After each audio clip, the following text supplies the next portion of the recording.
Welcome to the Garden of Edun. Dami be asking the questions for the answers that you want to hear. All you gotta do is sit back, grab a chair, or listen up while you clean and cook. Take a leaf from the creative's book. These gems open your mind and your heart. Okay, the show's gonna start. Cheese! Welcome back to the Garden of Edun podcast, where ideas grow. I'm your host, Dami Edun, and today we have a very special guest on the podcast. We got my guy, Senxe, or government name you can find out later if you go pre-man socials or whatever. But we're gonna call my guy Senxe. Is that all right, bro? Senxe is perfect. Senxe. Yep. We're in here. We're in. So Senxe is a musician, a writer, and a crypto-badman. So people get to know. Now, you know what's funny, bro? Bro, you know what's funny, yeah? When I've described you to some of my friends, like I've always said, oh yeah, Senxe knows about Babylon, you know? Senxe knows about Babylon. He knows about it. So then they're like, all right, good reference point. So yeah, Senxe, welcome to the podcast. How are you doing today, bro? Man, I'm humbled, man. Crypto-badman is strong because there's been some serious blood on the streets. But defo an enthusiast. Yeah. Yeah, do you know what? I love a good conversation, man. I love being able to share, being able to learn, using the ears first and listening, man. So this is I feel like, I mean, we've obviously spoken off camera many a times, and I feel like this is an opportunity to lay some seeds, and this will be something to revisit in 5-10 years, man. Because I know the work don't stop for you, the work don't stop for me. So this is a nice checkpoint. I'm gonna be totally real. Had a little bit of imposter syndrome. I'd say a little bit. And the reason why I say that is because I always imagined that, like, yeah, when I do interviews, I'm gonna be charting, streaming, biggest rapper in the country. That was always my vision when I was younger. And now I'm having to trust in the process and realize that these checkpoints are still crucial because you're putting your prophecy in place and you're recording it, and all of that will come. All of those fruits will come. So it's still important to have these conversations on the way there, and hopefully some people can learn, can be inspired, can laugh, and we can be challenged to grow from this. So I'm fully locked in, bro. Fully. Yeah, man. I really resonate with that because, like you said, you know, because we're at a stage in our journeys, even though it may not be at the stage where you think, right, I'm there now, and this is where all those interviews and all the documenting processes come in. But it's good to document at this stage because imagine, like you said, in 5-10 years, when things inevitably go in that upward exponential directory, you can look back on this and be like, wow, like, look at what I was saying back then, and look what in that time I've been able to achieve. And even just as a way to just look back on this moment in time, it's always something nice to have. Like even some of the stuff that we did with Blackprint, or some of the other podcasts I've recorded, when I've gone back to watch them, it's just been sick because I'm like, oh yeah, this was happening at that time, and this was what was going on in the world. And as you know, as we grow older, it's going to have more of a, it's going to be more important to look back on those moments, and yeah, really take stock of where you've come from and where you've gone to. So yeah, I feel you, bro. So obviously one of the first things that I mentioned about your profile is that you are a musician. So I'm going to take it like right back away from the stuff you're doing now and back to a time where you maybe weren't doing music as actively and as openly. So I guess my first question on that is, what made you realize that you could make music and that it was your lane? Because I think for a lot of people, like for me, for example, put a couple little things out there for the world to see recently. But a year ago, or like just over a year ago, I would never have thought that would be my thing. Like I never would have thought it, but I was given some encouragement by the people around me, and slowly but surely it's evolved into me actually doing something. So for you, what was that like? Boy, that is a big question. I think I kind of want to break it into two responses. So there's me seeing music as a hobby and as an outlet, and then there's me seeing it as like a profession. So I think from like 6, 7 years old, I was always just passionate about words.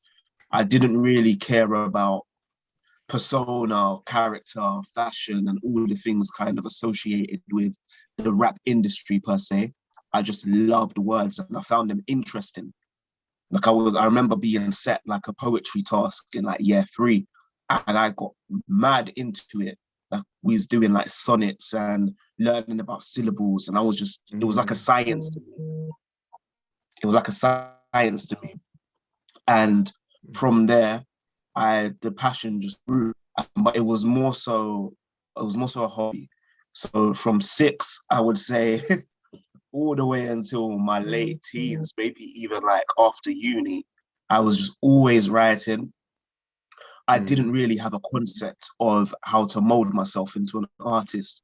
And to be honest, that came a lot later, because that's more so dealing with industry and dealing with imagery, dealing with different types of songs, and really becoming, really learning the business side of it, branding, marketing.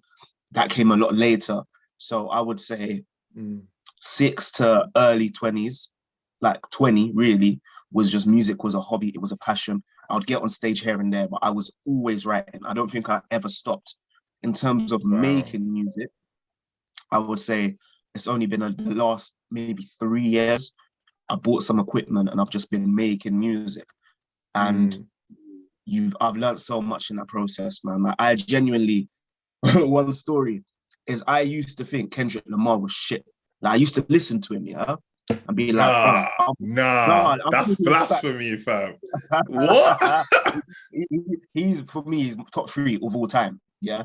But yeah, it goes to show that sometimes when you're in your own bubble, you can deceive yourself and have illusions of grandeur.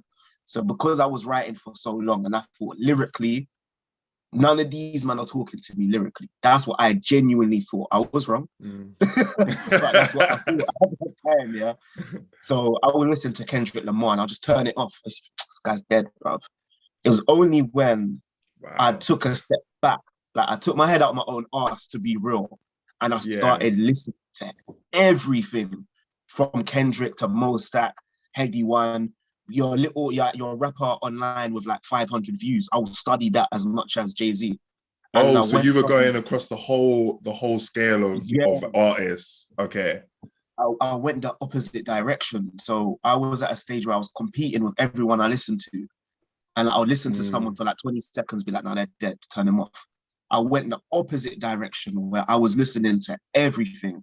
Drill, from SL and OFB to Jay-Z's old mixtapes, to Beanie Siegel, to everyone. I just started listening. I was like, I was trying to download rap, like I was in a matrix, bro. Like I literally just sit and listen to as much rap music as I could. And that's literally been the last kind of few years, is just digesting rap in all forms. And I feel like the breakthrough is coming. I'm happy to speak that into existence, that I think next year is where you're gonna see the real kind of fruition of this process. So yeah, yes, man, bro. I know that was a long-winded answer, but that's kind of what the process has been.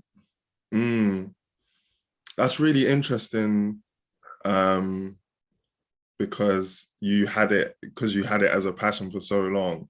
Like, yeah, a lot, because I guess a lot of people I speak to, it's I find that it's something that they, once they've got the passion for it, it's like, right, this is gonna be my thing now, if that makes sense. Like, it goes straight from, oh, this is a passion, I'm looking at other musicians that are doing well and making money, so this is clearly the lane I want to go into, rather than, like you said, you were doing writing, and then, just doing it just for a hobby's sake, and then really wanting to go into industry. So what are the main differences that you have encountered from doing it as a hobby versus industry? Like, what things have you noticed on a personal level, that changes your relationship to music and how you approach it, and all those different types of things? What would you say are the noticeable differences? Well, I would say, firstly, it's been a humbling process. And I really do mean that, because you might see a rapper and they might not be technically great. They might not be Jay-Z or Biggie, but for some reason, they're doing millions of views and they're doing sold out tours. And a competitive perspective is listening to their bars and critiquing them. A humble perspective and a compassionate, and not just compassionate, but a growth mindset is to actually study what is my man doing, or what is she doing. And I think with studying the industry, and this is still an ongoing process, by the way, it's definitely not complete. If anything, I feel like I'm right at the beginning of my journey as an artist. As a poet, I've got skin in the game as a poet. As an artist within the industry, I'm on stage 1 of 100, in my opinion. I feel like there's levels to unlock. And realizing that an artist is a package, and you as an artist do have a personal brand. And where I used to think it was all a facade and it was all fake, now I see it as you augment yourself, you emphasize certain parts of you through your tonality, through your cadence, through your choice of instrumentals, through your choruses, through your hooks, through your features, how you dress on a photo shoot, videos. And some of these people that might come up with what seem to be simple bars, really, they're rapping in a way that emphasizes their brand. For me, one of the key rappers for me in this process was Mostak, because I used to listen to, Really? honestly. Oh, that's interesting. Because I used to listen to Mostak, and I never got it. Like, he was just one of those rappers.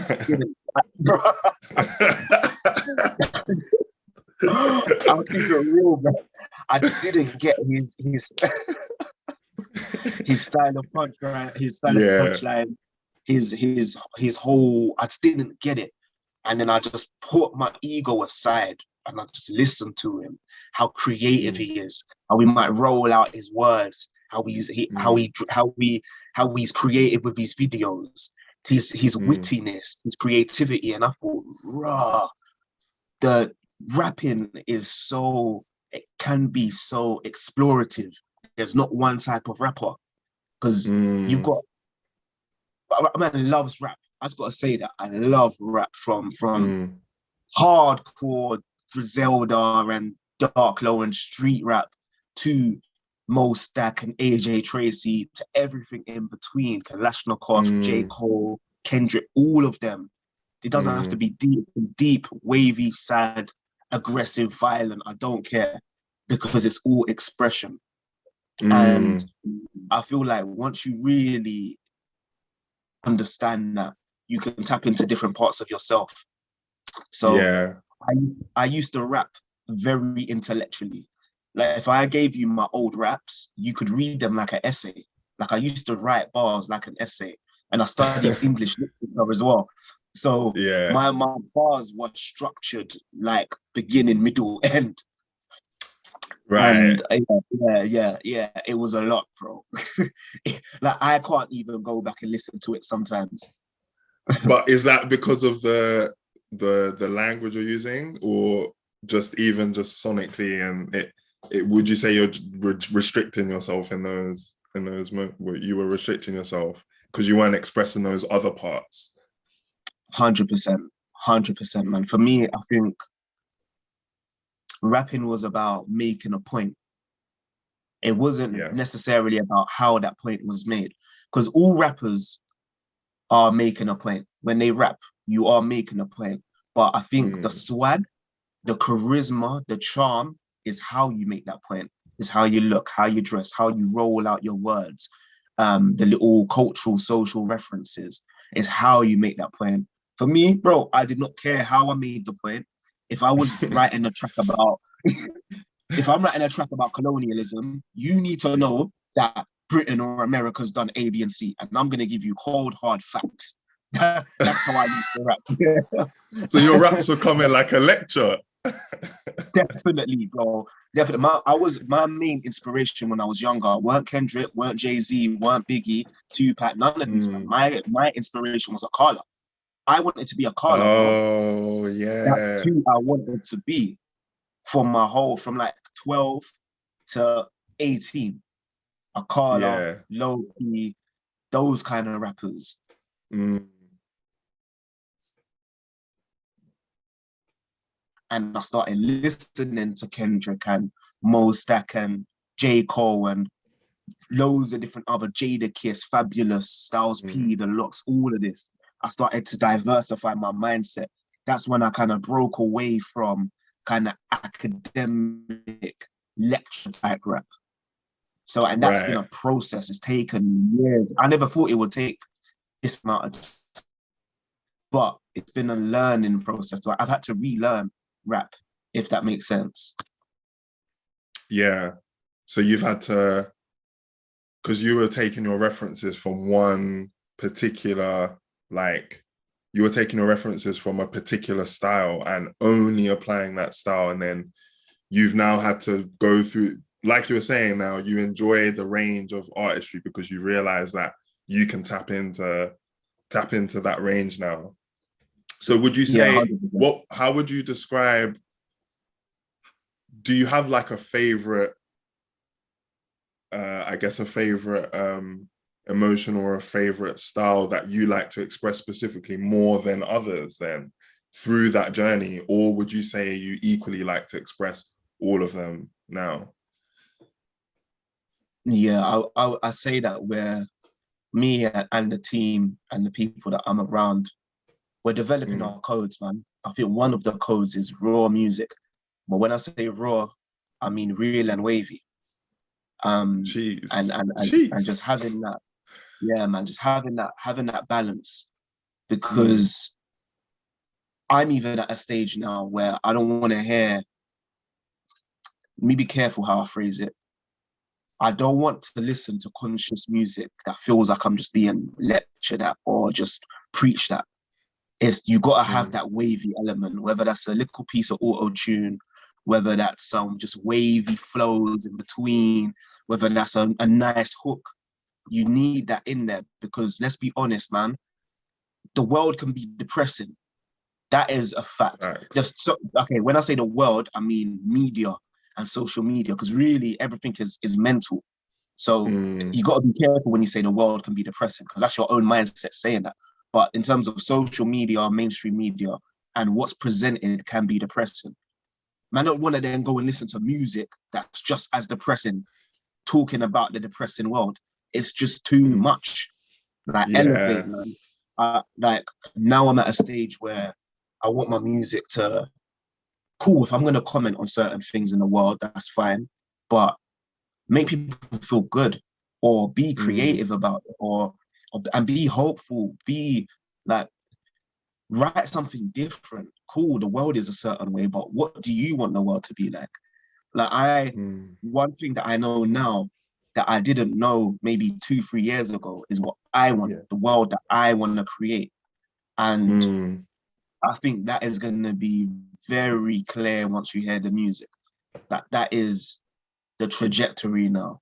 I've spent maybe the first quarter of my life like being in protest against the world. Yeah. And I feel that that was key to my development as a human being.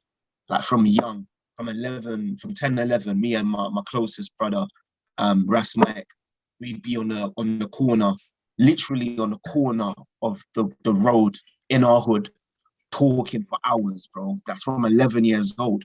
So we was discussing Garvey and Bob Marley and Tivoli Gardens and all these things from 11, bro. So then from there, do you get what I'm saying? That's why. Yeah, to be in that mind state that's a young age to be thinking at that levels. Yeah. Long-term relationships from early, reading mad books from early. So I've spent the first quarter of my life in protest, and I'm happy that's been done. Now it's about really creating what me and family want. How do we want to live? What do we want to put out there? What do we want to eat? What do we want to smell? Where do we want to go? How do you want our families to be? I feel like that's what, for me, the music is about now, more than ever. And that's, I think that will have global resonance because we all want to look forward, man. Like we all want something. And sometimes having someone else showing you what they want and how they're going about it can help you connect to your own kind of story. So the music has definitely taken a shift, and I'm looking forward to sharing it, man. That's a very deep point, bro.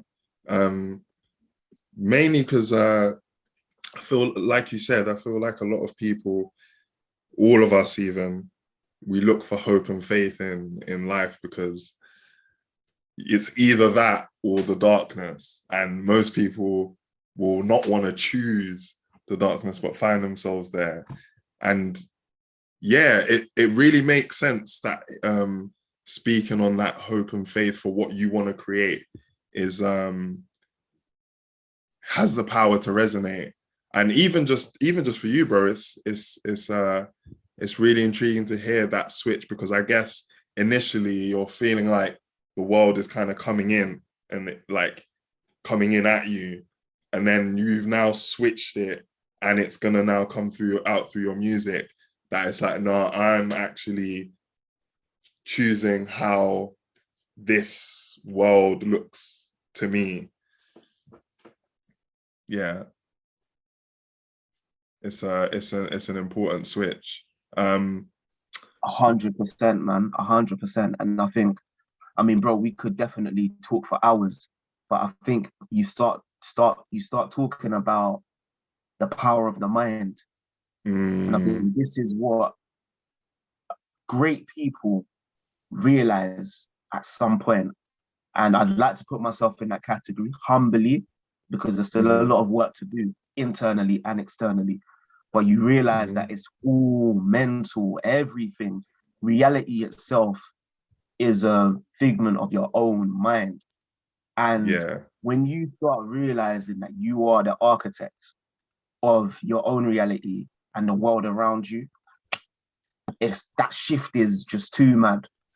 That shift is too mad, because it's like, cool, I can spend my whole career complaining and critiquing and analyzing the bullshit, or I can put what my codes into practice and my codes into place.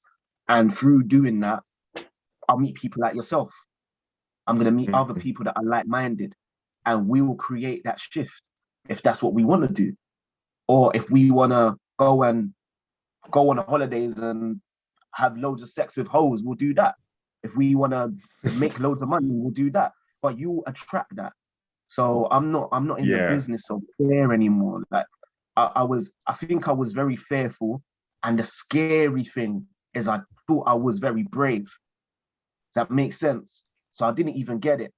Like whether it was police brutality, whether it was racism, whether it was living in an area where people are trying to survive, literally.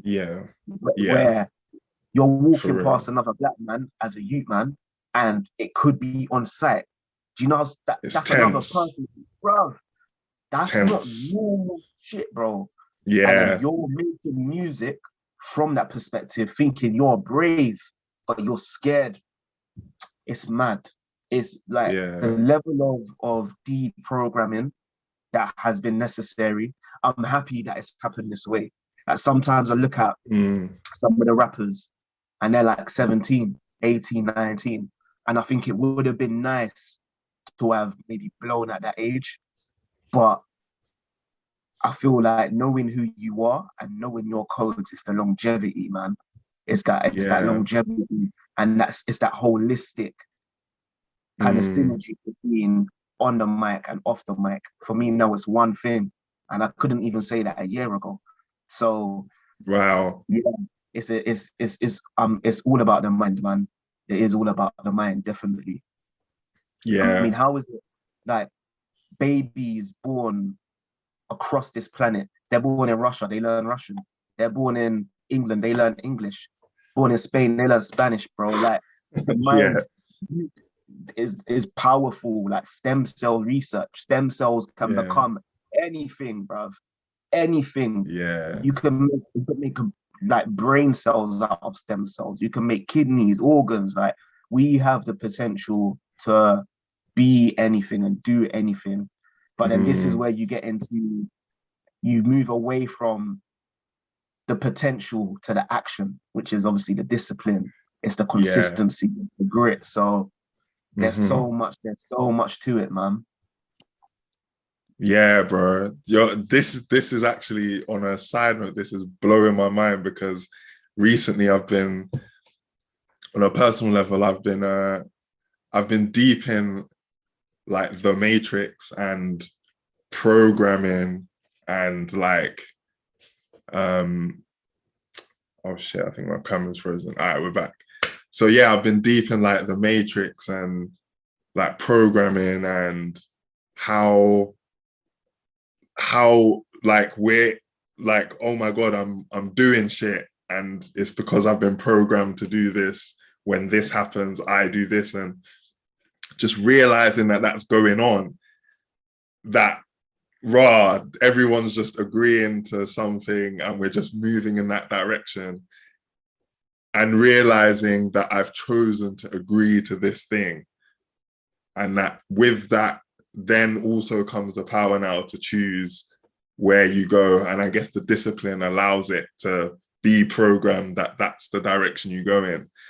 So obviously that's getting where we're touching the surface of something very deep there, because then you can go into a whole lot of things like what I was saying on the in the DMs before, like free will, determinism, and all those different things. But yeah, I think when you realize that you have the ability to choose, really, then it's powerful. And I think, yeah, when it comes to music as well and sharing that message, because I feel like in part, probably same for you as well, from listening to just a lot of different people, you kind of hear people get into that space. Like even some people might say, like for example, Drake. Um, some people might look at him and think, oh yeah, he's just a flashy kind of. They'll have a perception of him as being like, oh, he's just a mainstream guy. He's just an industry guy, you know. But when you actually listen to his music, he's like, it's like he's manifested through The Secret his life. Like you hear it in his raps from the old times, and then you hear how he raps now, and it's like, yeah, this guy has like magically concocted his journey, and he's been saying it, and he's just manifested it. And it's almost like I look at him like he's a magician now, really, just because of what he talks about and how he manifests his reality. So I think it's very powerful within music too. Enough said, bro. Literally, I feel like you've hit the nail on the head, man. And it's a deep discussion, definitely. And I feel like there's some things better left unsaid. Yeah. but what you're saying about it's word, sound, and power. And if you can't see what Drake is by now, then it is what it is. but those know that Drake is working with the powers, fam. It's simple. Drake, Jay-Z, Kanye West, for me, are people that have really come to grips with the mind, word, sound, power, and magic, bruv. Like, to be real. We can beat around the bush, but it's magic in it. It's magic. It's magic, bro. And that's the trajectory. It depends what level you want to get to and how far you're willing to dig and how much of a scientist you're willing to be. Like, for me, Drake is a master scientist, bro. My man experiments with bare different sounds, hooks, samples. He's just taken it to a whole new level. Kendrick as well, to be fair. And I think all artists do it to some degree, but then it's just, again, it's the how committed are you? How much time do you spend in studio? Who are you around? Are you around other great minds? Do you study great music? And you can apply this to any field. Like, I was watching Jack Grealish, bro. He was saying, yeah, like, man watches videos of Rooney, blood. To this day, fam, he still watches videos of Wayne Rooney, blood. It's like, it's the mindset of great people is just applicable across the field. You're writer, you're footballer, musician, engineer, lawyer, you're midwife, whatever it is. It's just there's a formula for greatness. And I don't even feel like, as I said, maybe you resonate with this as well. I'm probably 1% of where I need to be. But I feel like one thing I'm happy with is I now know what that formula is. Now it's up to me, but in 2 years, am I going to watch this podcast back and think, rah, I said all of that and did nothing? No, I know that's not going to be the case, though, because what we're talking about is the codes for success. So it's just, will you follow it, bruv? Will man follow it? That is ultimately what it is. Like, one thing I think about a lot with footballers is, for me, athletes have some of the greatest minds on the planet. And the reason why I say that is a lot of athletes start when they're like 3-4 years old, bro. And they discipline themselves at an elite level in their mind from like 4 or 5 years old. And they do it consistently for 15, 20 years.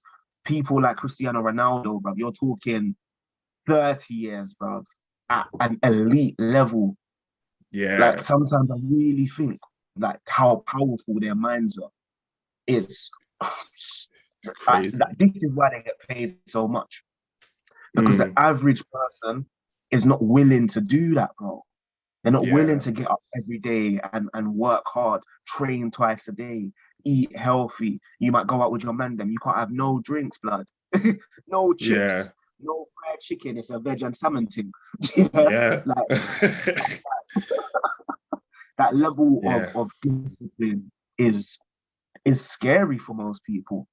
Getting injured, having to recover for a whole year and come back, and you got a younger person who's now got your position having to fight for it. Like Luke Shaw, bro. Luke Shaw going through that. Managers outing you in public. You're injured. You had massive expectations. You're sidelined, and next man's been brought in the team to take your position, and you come back hard. This brother plays every game like he's hungry. And I said, like, you can see the formula playing out. So the transformation. That's a really good example, Luke Shaw. You had a whole right-footed player playing at left back instead of him for a long time. What does that do to your mental? But I guess for him, he was like, nah, I've got to switch this up. Man, it's like you said, bro, it's a deep one we can get into, like discipline and just, the mind is truly powerful, man. It's truly powerful. I guess moving away from that deeper topic into, I guess, something a bit more surface level, bro. So I guess I have these kind of conversations with people who are putting themselves out creatively and trying to show something of themselves to the world. And I guess it's really good to kind of give those people the keys to break out of their self-doubt. When you were first putting music out there into the world, let's say when you decided, okay, I want to be a musician and I'm going to be a musician as my occupation. This is going to be my life. This is going to be where my legacy is created. When you first were putting that out to the world, did you feel any doubt when you were first doing that and making the music? And what was the build up to that moment like, where you were laying down the flag to say, yep, this is going to be my lane? How was that experience for you? Cool. This is a great interview, by the way. That is a very, very good question, man. I would say it's been coming for 3 years, man. There's just been so many key like checkpoints, man. Like I remember 3 years ago, I went to the studio with my brother, my part of my soul, Kwame. He's my brother, and he's a very sick musician, NXKO, if you want to go find him. But yeah, I went studio with him in South Norwood, and obviously we're boys. Me, him, and Byron, as you know, we grew up together rapping on the way home. That was just our thing. Like we'd walk down the back of Brighton Road in Purley from Hayling Manor, all the way down through the park to Brighton Road. Sometimes we'd walk all the way down Brighton Road to Croydon Clock Tower. And sometimes we'd walk through Croydon to West Croydon, and we'd just be rapping and busting jokes. We obviously went our separate ways, but 3 years ago, maybe even 4 years ago, he said to me, yo, you want to come studio? We both rap, whatnot.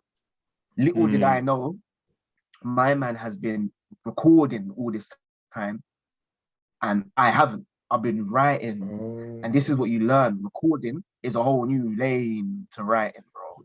Like learning about your voice. Brother, I was like, what? I sound like that? Me? Who's that, bro? That's not me rapping. I went studio with him, and I was just in disbelief at my level of recording, bro. And I literally left studio that day. I had to put a smile on my face and pretend I was happy, because I went home. I immediately bought my music equipment like the next day, bro. Oh, raw. You went that way? Yes, bro. Okay. Yeah, I was like, cool. This is peak. I do not know how to record. These times I've been the person saying I'm better than Kendrick, you know? Yeah, so you got to think of how these things are coming together. Oh, yeah. Okay. That was that was when reality was like, no. Here, this is what's really guarding, bro. Yeah. That reality check was dirty, bro. I think that was honestly, that was a rock bottom moment for me. When I was in studio and I just couldn't get my voice to sound, it was like my voice weren't mine, that I had no control over it. Like it was just like my voice is, and you'll probably hear in my music, my voice is very musical. So I don't really rap like duh duh duh duh duh duh duh duh duh duh. My voice moves quite a lot, like keys, like a piano. But yeah, because I couldn't control it, it was just like discordant. Like there was no chemistry, there was no control. Like Adama Traore, bro. Like yeah, bro. Just blowing down the wing, the ball's going out for throw-ins, out for goal kicks, no control. So I knew I was like, cool, do you know what? I need to actually work and just take a break, humble myself, because I'm not actually sick at recording. That is just a fact. I now know that. And from there, it was just a series of reality checks, going back and listening to people and understanding, as I've said, what they can and can't do. And I say all of this to say that was probably 3-4 years ago. And that's when I said to myself, do you know what? I've got to start from scratch like a professional and almost like put myself through academy. Like football for me is the easiest thing to compare to, because I played football. I didn't get to know high standard, but I played until I was 16.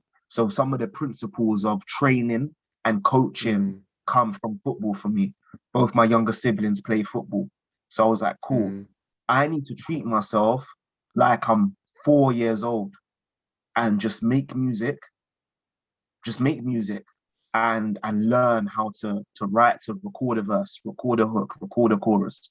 And I'm still in that process, but obviously way more advanced now. Bro, some of the music that I made 3-4 years ago is like a 5-year-old made it, bro. Like, you can hear the depth of the content, but the cadences, the delivery was just not there. Bro, I had to just persist. Like, I would make a song, I'd play it to the people around me. They would say, do you know what? It's like, this is what I always used to hear from people. Bro, your music's mad deep, but I don't know if people are going to get it. Bro, that's deep. I'm not sure if people are going to get it. I heard that same comment for 3 years, bro. And I just kept making music, kept writing, kept recording. Last year, I was like, you know what, cool. I need to just put something out there. So I put out Not Welcome, I put out Every Day, and I put out Bread Paper. Just so that I could put something out into the world as a checkpoint. For me, that was level 1. Cool. I can make a song. Are they good songs? It's questionable. I think my second verse on Every Day is a very, very good verse. That verse there is one of my favorite verses I've put out. Bread Paper got a very good chorus. Some of the delivery, I'm listening back to it now, like, I wouldn't do that now, but it is what it is. It's just constant learning. The music that I've made this year is a whole different level to last year. So I'm just like, cool. If anything, man's on Jamie Vardy's trajectory of people knew he's a baller. He's a baller, but he was just, whether it was his mindset, it took him a long time to get into that, to get into the swing of, you know what, man has to do this thing at an elite level because the raw skills are there. So I think I'm definitely in that professional rapper zone now, 100%. And just unrelenting, bro. Like, for me, it's just all about growth. It's all about growth. It's all about collaboration. I've done the other side. I've done competition. I've done ego. I've done fear. I've done all of that, academic, intellectual. Now it's just growing as a human being. And again, there's the humility, but at the same time, I have total confidence I'm going to make it. Like, total confidence because of where those inspirations coming from. I'm not trying to be any other rapper, you know, bro. Like, I'm literally just embodying me and my program, my codes, my family, my upbringing, what I want to see in the world, who I'm inspired by, how I want to inspire. So I think the last year, I would say, to answer your question succinctly, is when I said, you know what, this is me, that this is my lane, and I'm not going to be wavering. I'm not deviating from this. This is it. And I'm willing to work for this. Like, I'm willing to put in years of graft and produce classic music that is a reflection of that passion and of that love, but also of that refining and that work rate. So I hope that answers the question. It was long-winded, but boy, you're interviewing me, bro. Yeah.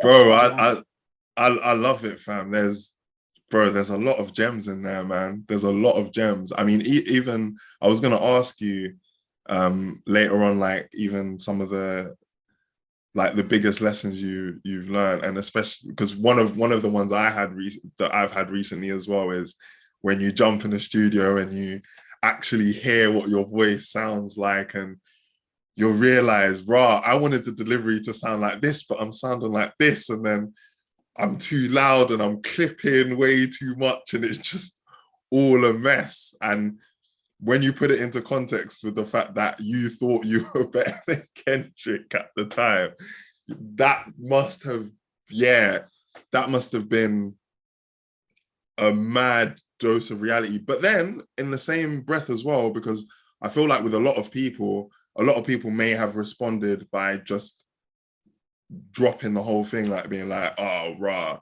this ain't my thing, I'm out.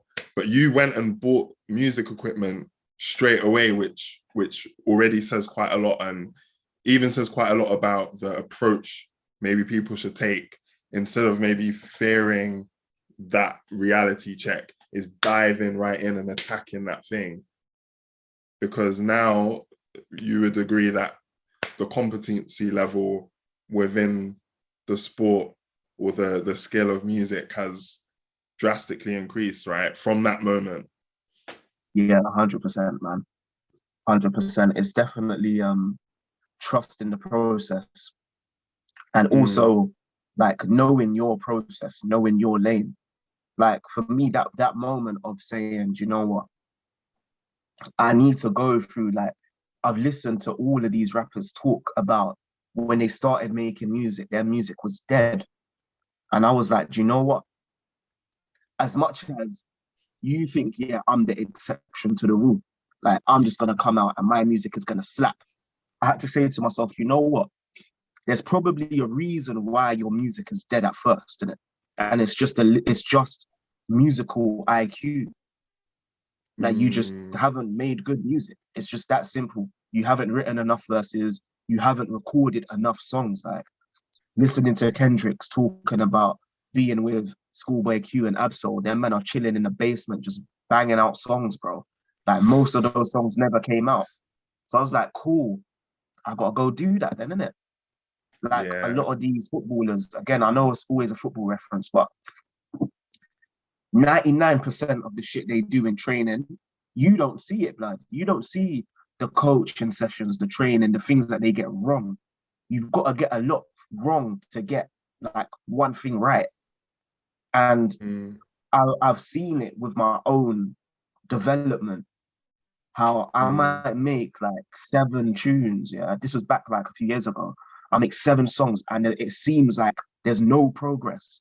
And then, bow, I'm like, rah, it's because you keep doing this. You literally keep rolling the end of your second bar, or you just don't take breaths in between.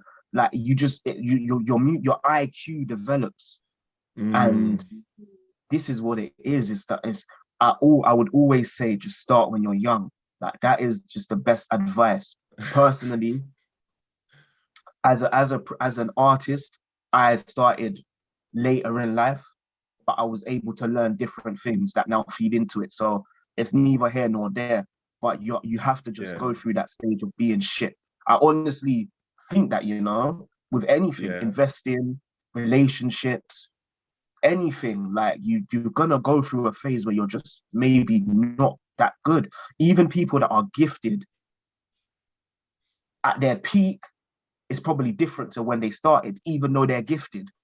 So it's just that consistency, and sometimes I feel like consistency is a word we use, and it's like, yeah, just be consistent, bro. Like consistency doesn't always feel nice, bro. Like when you're consistently getting things wrong, sometimes you think, bun this, bro, bun consistency. Like this is long, but it's you reap the rewards of it, man. Definitely, 100%. Yeah, man. I bro, I resonate with everything you're saying, man. Everything you're saying. I think there's a stage for a lot of people that are looking to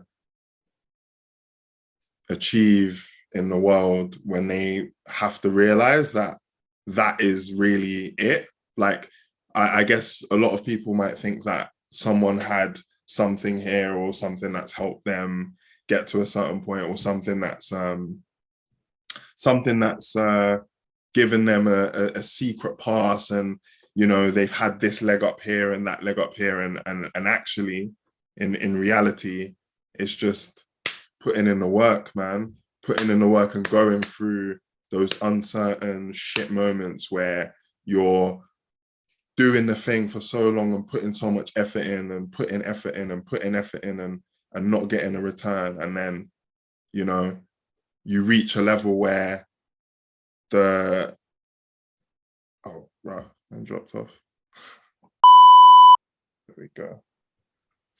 even this podcast is a learning process, fam. Trust me. Of course it is. I've been trying to improve, like, you know, things like the webcam I was saying and all sorts, but it's been a learning experience for sure.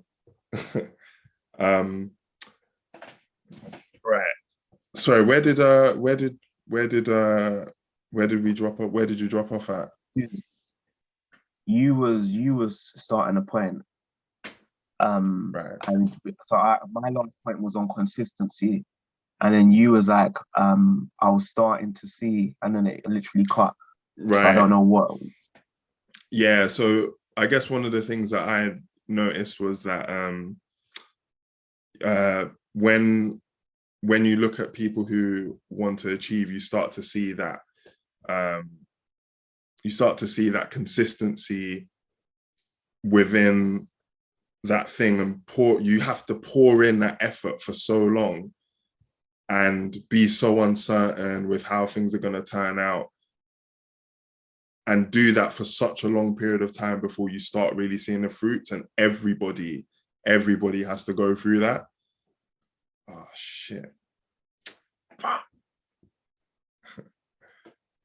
Yo. Is it my internet, or? I think so, yeah. Let me just have a look at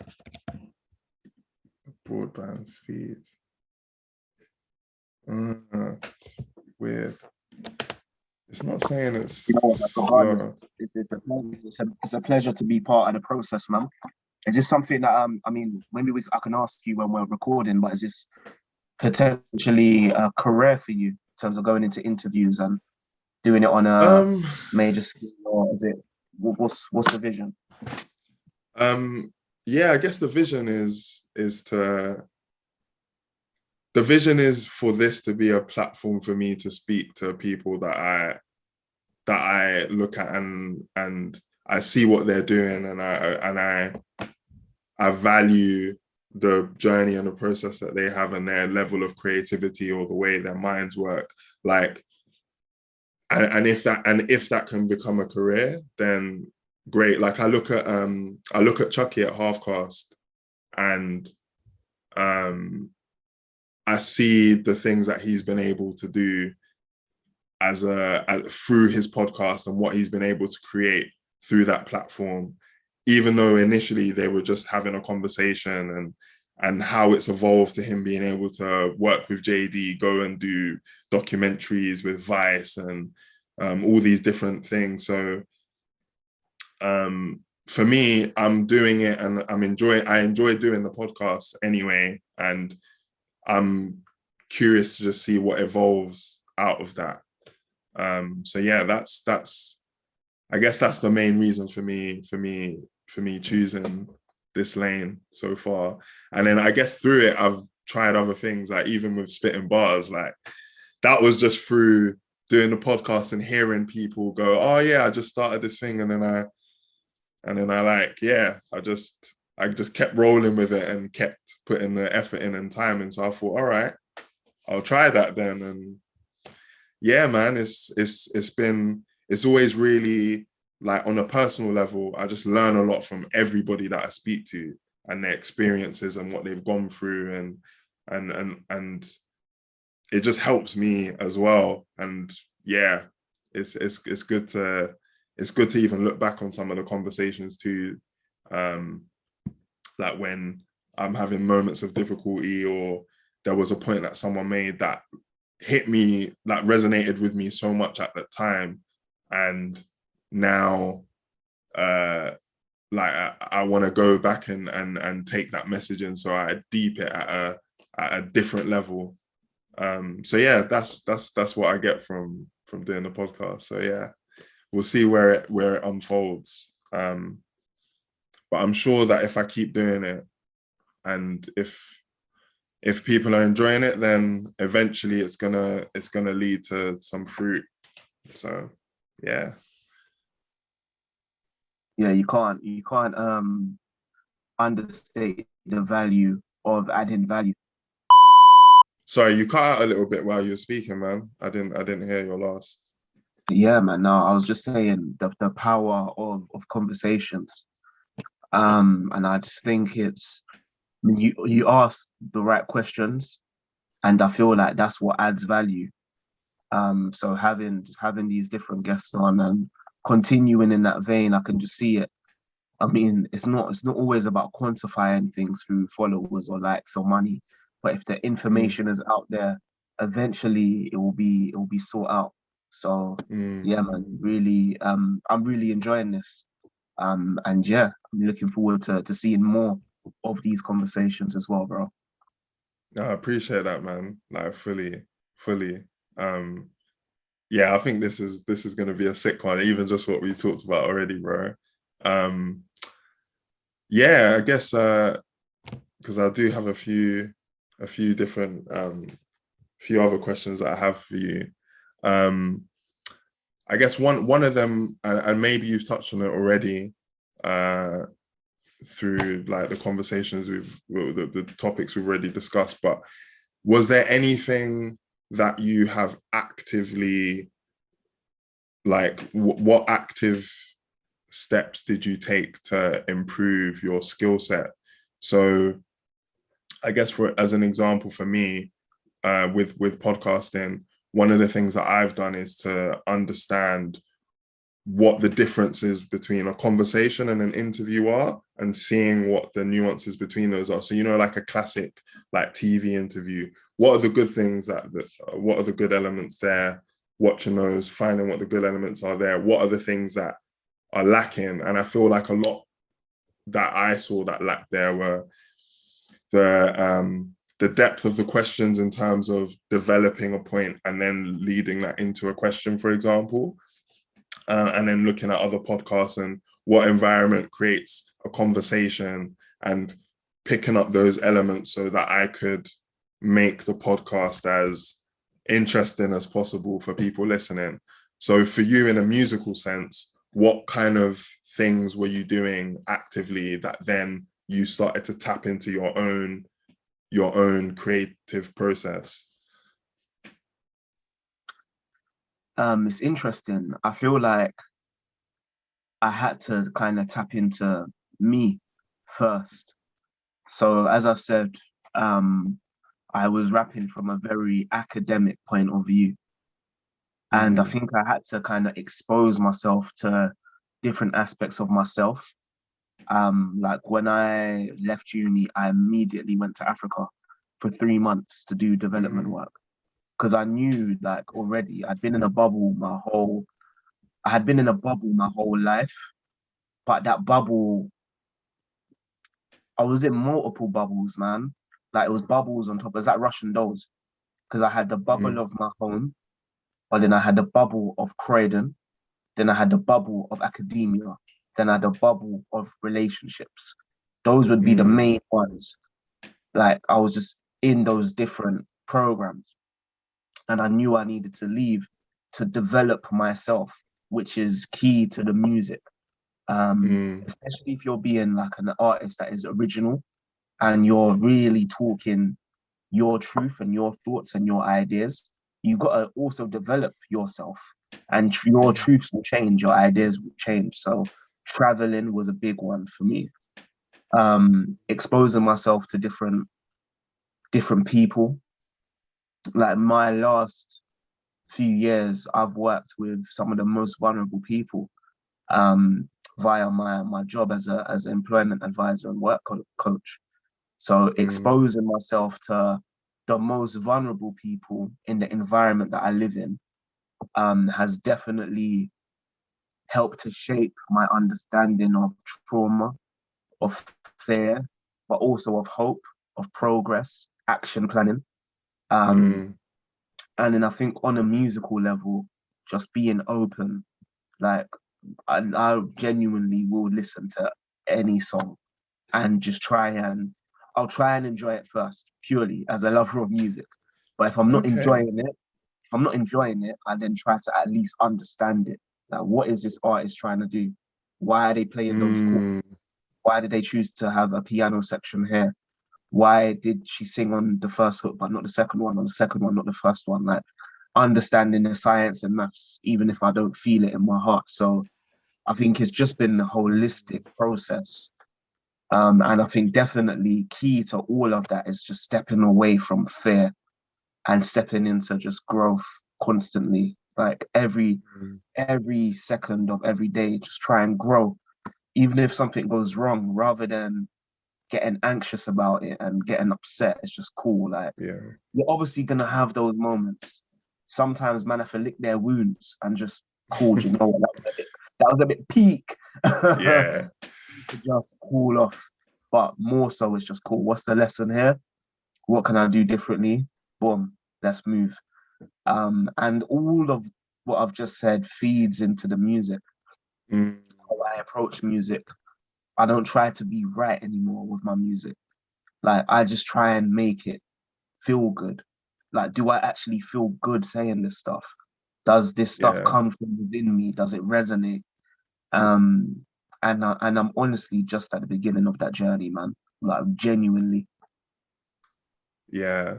Much more in touch with my family as well. I feel like that's been key, because when you're in touch with your family, I feel like that's when you really tap into your codes. I don't know if you know about epigenetics, but epigenetics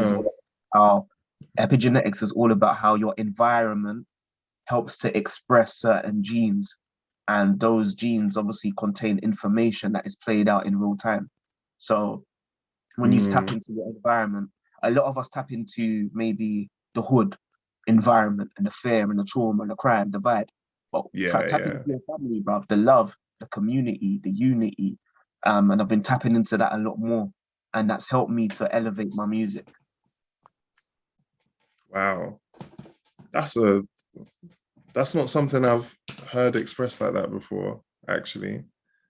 Tapping into the different elements of your environment. And through that, you found yourself able to express different like parts of yourself then through doing that. 100%, man. 100%. It's helped me to understand myself a lot more and to tap into my own authenticity. Because we're all a collection of experiences. That is just a fact. But I do feel like there's an element of free will. And you can be an architect, man. Like you can shape your reality. But you still live amongst people. So it's constantly finding those bridges and those connections. Just like the brain or just like the computer is always looking for new connections, new ways to advance the code.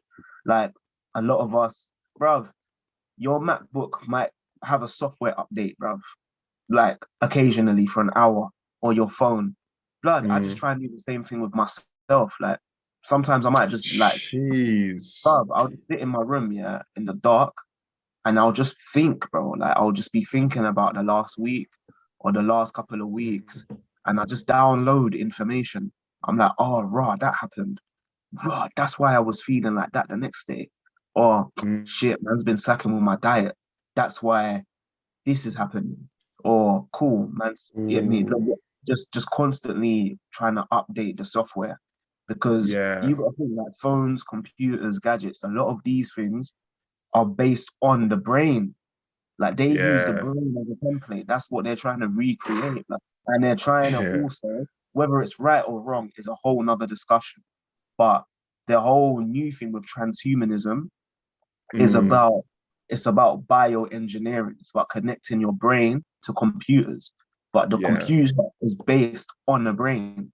So the people that are in these high places, again, I'm not saying they're good nor bad in this discussion.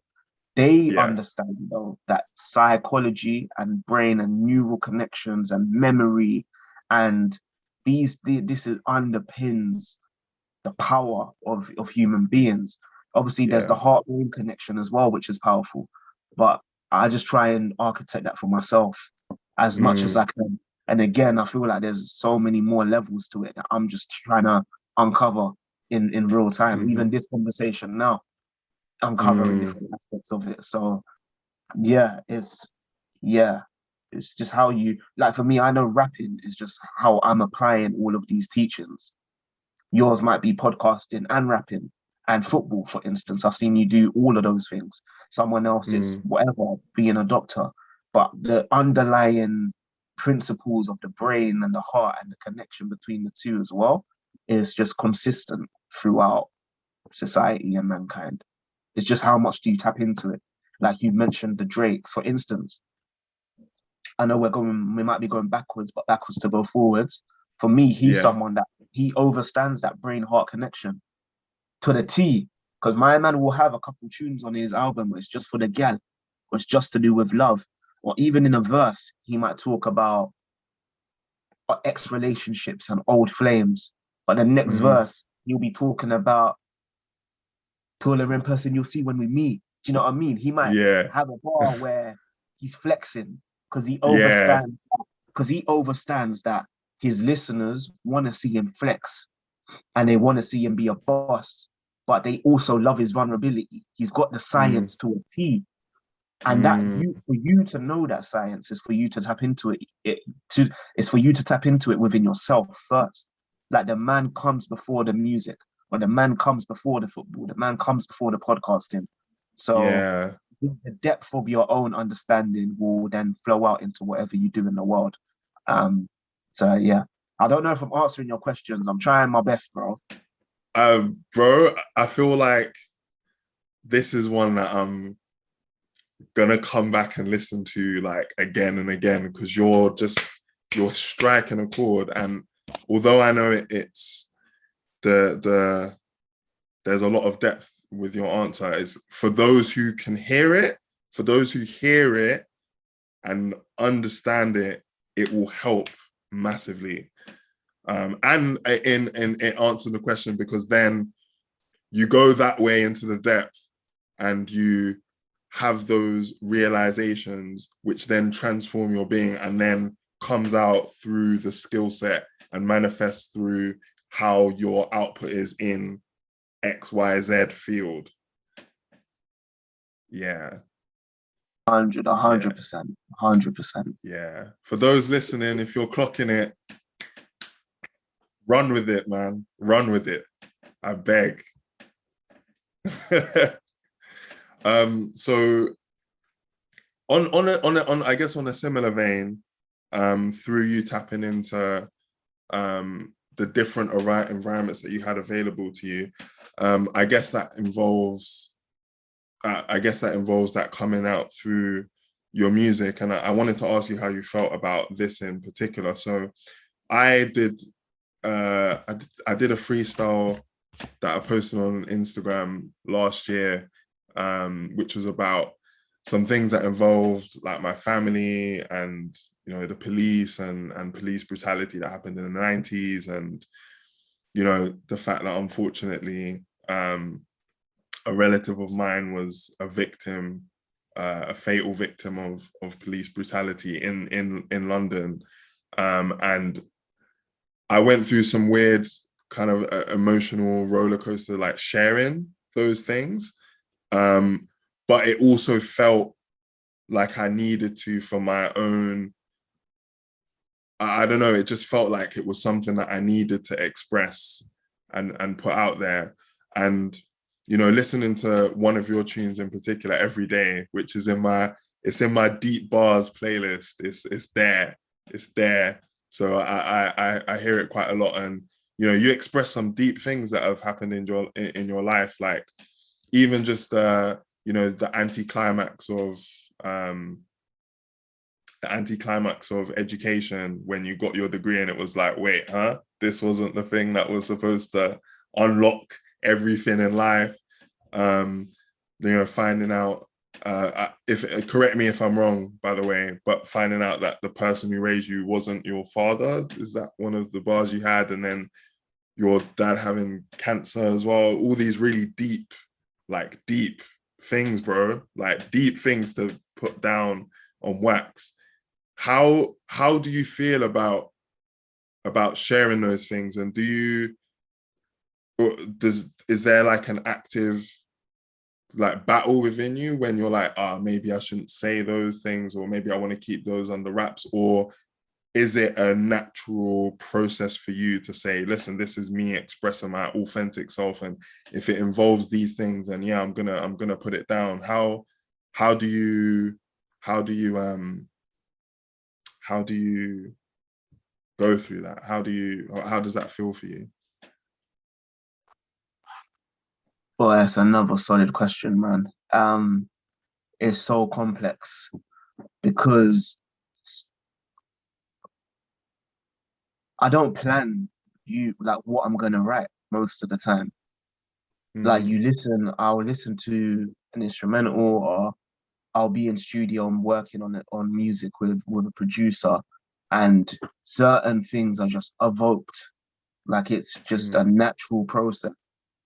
I feel like with Everyday, there was just a lot of pain.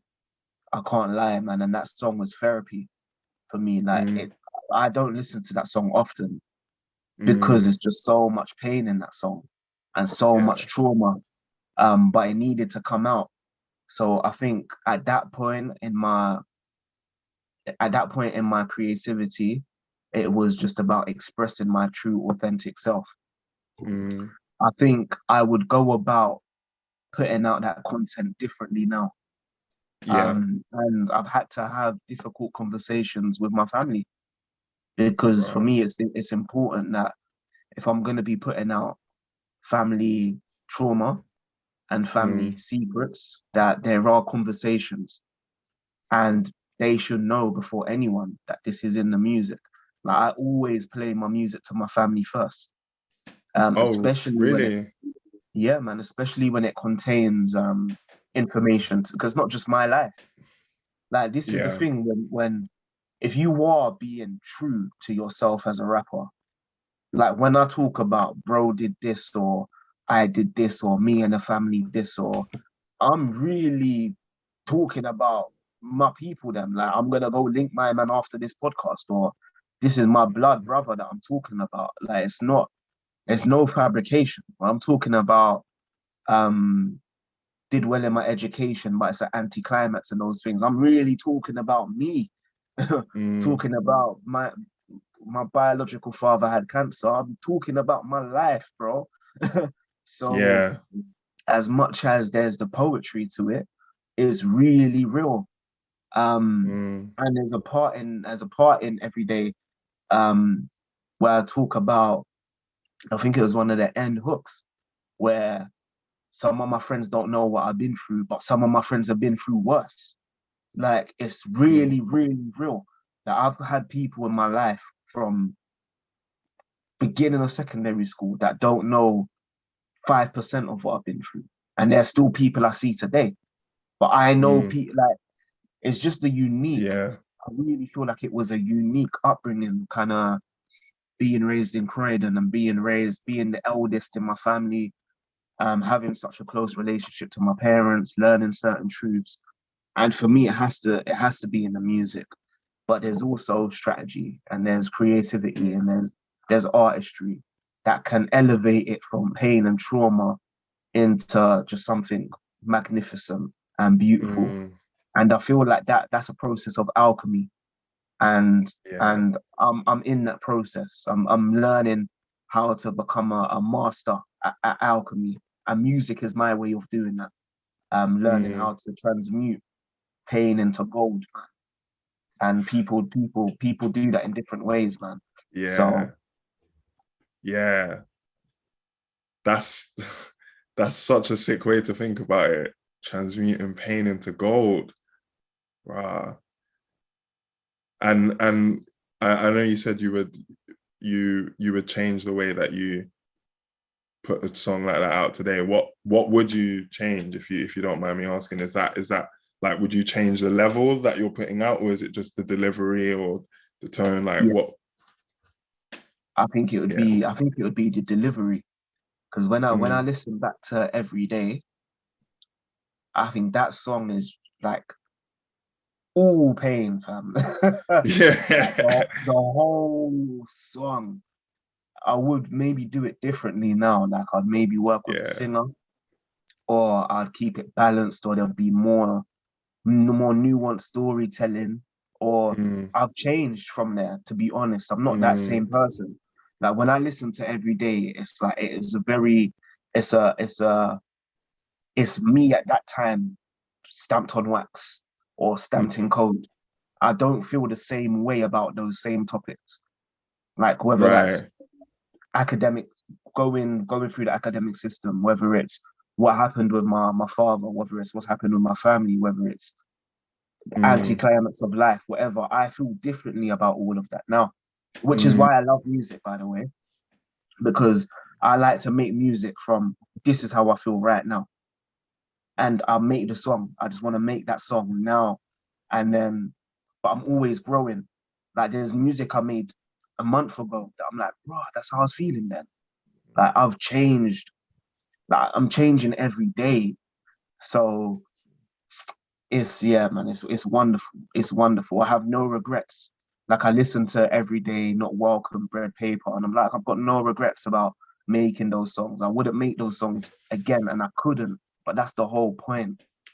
But Yeah. and this is one thing I'm gonna say from now to anyone watching this interview at whatever time it is in history. I'm always gonna grow as an artist because I'm always growing as a person. I couldn't make the same song twice. Like I listen to rappers and maybe it's just because they've got their formula.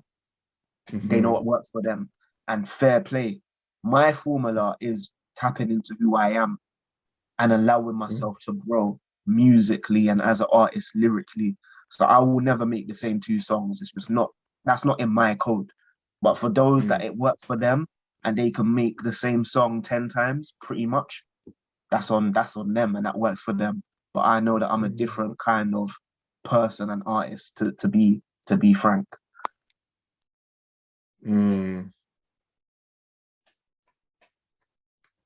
Wow. I'm blown away, bro. You know what? I just need to say this, bro. I can really feel like even through the fact we're doing this through Zoom, yeah, I can like genuinely feel the like that drive and passion that you got for this thing, and like how much like belief there is, bro. Like I can feel it. I can feel it. So it's just like knocking me back a bit. I've even forgotten what I was gonna say because it's like I was just like, rah, man's actually like there, bro. You're there. Like you're there in the mental space. I can feel it, bro. I can feel it. I just needed to say that. No, thank you, bro, man. Thank you. But Yeah. this is sometimes why I do kind of feel like there was that little bit of imposter syndrome. Because like in my mind, I feel like I'm there, but it's just the patience. It's just the patience of allowing what is in your mind. Like it's easy to say all of this in a podcast, but there's going to be people that listen now or listen. And the next step is cool. Let me go listen to my man's music. I've got 3 songs out, bro. Yeah. No videos. So do you know what I'm saying? Is you've got to practice what you preach, innit? And this is Yeah. why you're someone that I've resonated with. I remember when we obviously both did Black Print, Yeah. and Byron said, yeah, my boy Dami's joining Black Print.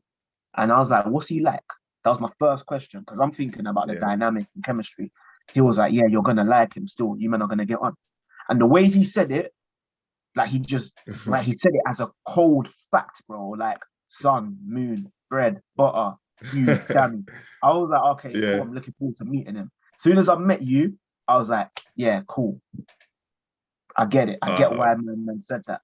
So for me, this is why I feel open. I feel comfortable being open with you.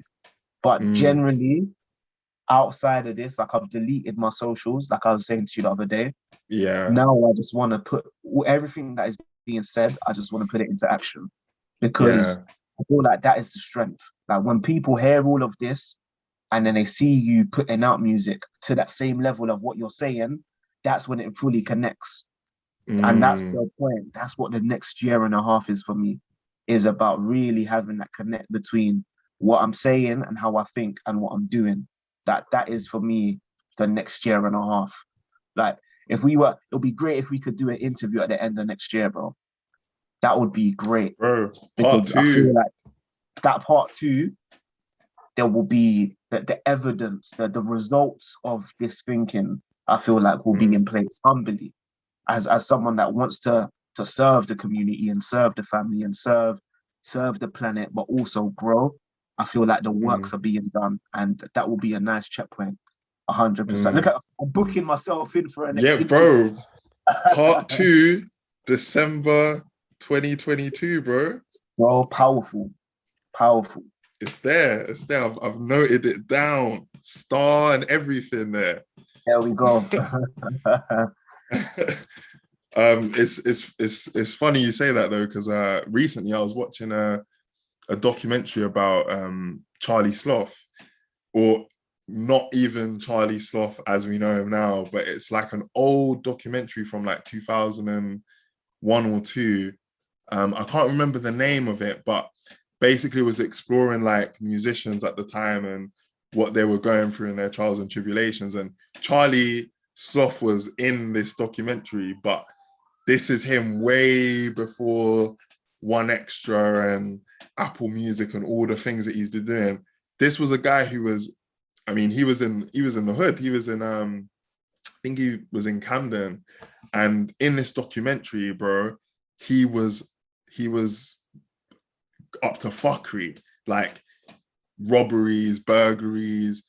In the documentary, he'd been shanked the night before one of the filming days. So he was showing everyone his wounds, like people run up in his yard and cut him up, like real shit.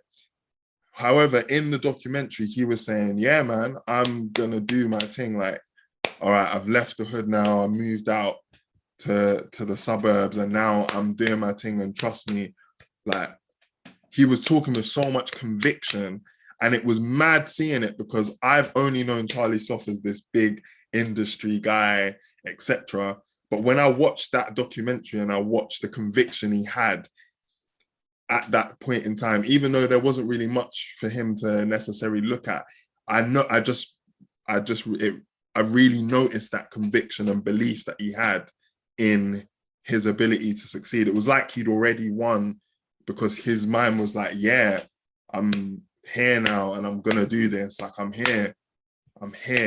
And just to see what he's achieved since that point, and I get the same feeling from you, bro. So I'm excited to see how it will manifest, bro. I'm very excited to see.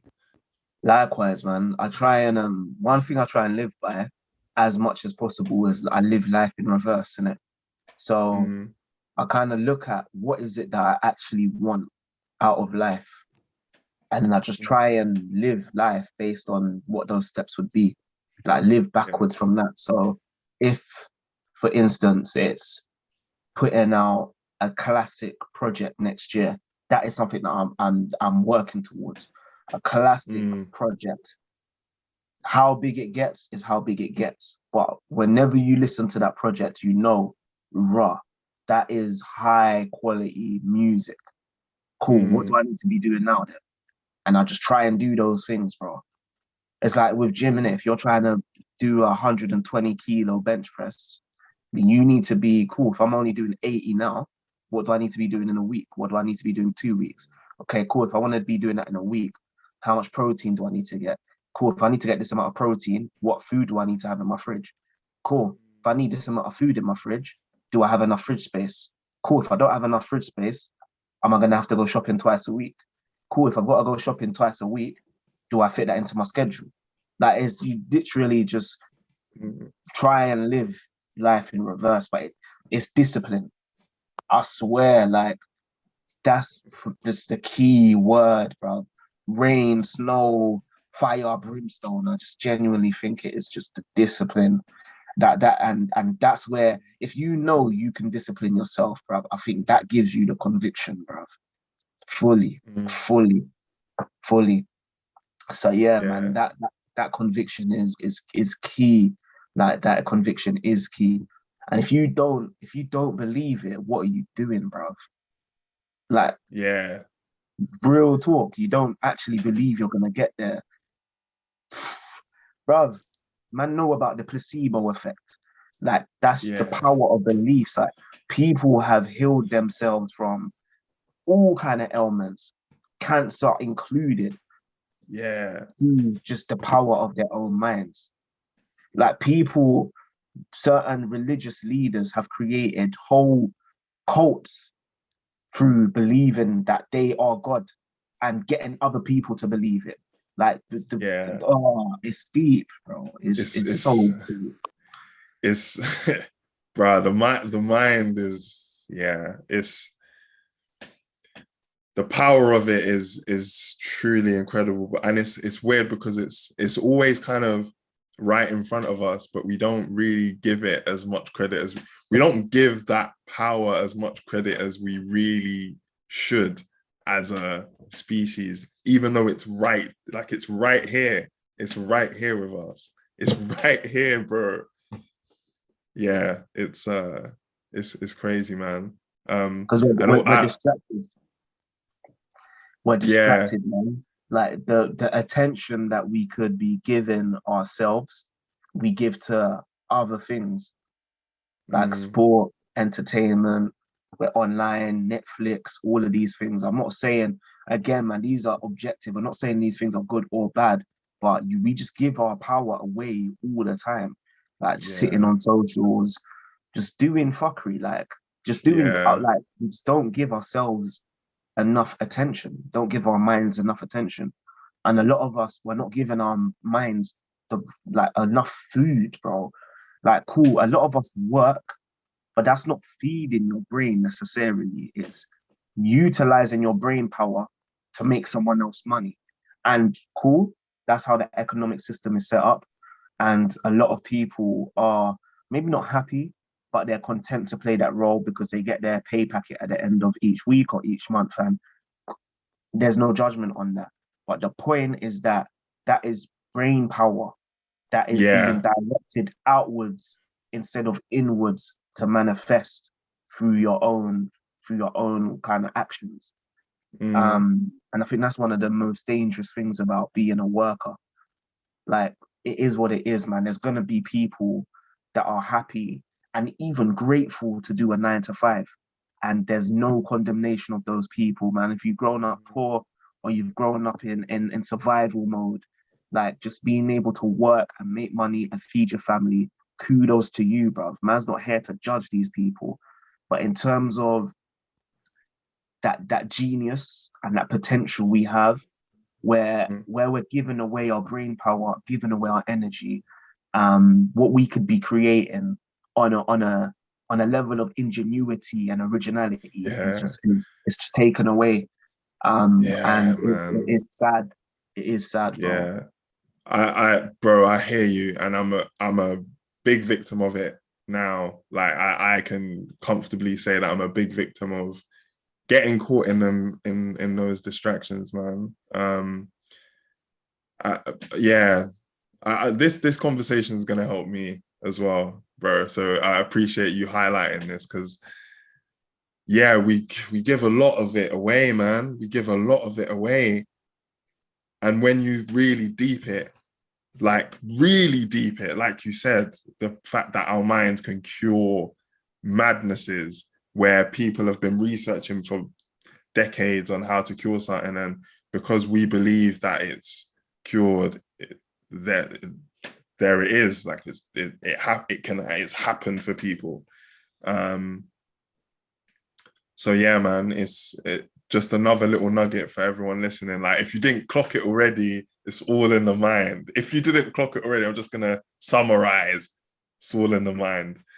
Also, quick shout out to Gets, because you mentioned Fire and Brimstone, and Gets album is phenomenal. So shout out Gets. He is, for me, in the UK, especially with his last 2 projects, Yeah, he has set a new benchmark for musicality, for lyricism, for depth, for waviness. he's Fire in the Booth. Fire in the Booth Part 4 in the desert. Yeah. We don't need to be looking at Kendrick and J. Cole and Jay-Z, bro. We do not need to be looking at these man, because what he did in that desert, I do not see it being matched for a very long time. I'm trying to surpass that level. That I'm making that clear, that is the benchmark for me, for UK, for everything: storytelling, cadence, vibes, swag, charisma. That one there, has just taken this thing to a whole new level, and I'll comfortably say that he is an inspiration for man. And at times where I felt he's someone that will make me humble, because I might write a verse, and feel like, man's getting better, like I'm hitting this new level. Bro, I'll go back and listen to my man and go write again. That is a fact. Like, he is, like, him, for me, him, Jay-Z, Kendrick, Griselda, these are people that, for me, just embody rap at its highest level, its highest, purest, creative, genius level. And the scary thing about Gets is I think he's just going to get better. Like, I honestly think he's going to keep getting better, which is... It's crazy to think, but you can see he's on that trajectory. You can see it. Like, you're like, oh shit, he's just getting started, fam. He's just getting started, and he's been in it for 10 years. It's crazy. I was watching Jose Mourinho, and he was talking about how he was specifically talking about footballers. No, sorry, it wasn't Jose Mourinho. It was Pep, and he was talking about Phil Foden, and he was talking about how he's obviously one of the greatest, if not the greatest, young talent he's worked with. Because I think he was saying he never worked with Messi as young as he worked with Foden. And he was saying what will be interesting for Phil Foden is when football's not his priority for a bit of time, whether he has another child or he gets married or whatever happens in his life. At that point there, when football's not your priority and you then have to come back, that's when you see the measure of the man. And I feel like, for me, Gets is a musical representation of this, because he's obviously started young and he's had bare energy, but it wasn't necessarily as refined as some of the other men his contemporaries, like Wretch. For me, he was just refined from young. Wretch had a very strong understanding of his style and his cadence and the BPM that best suited him.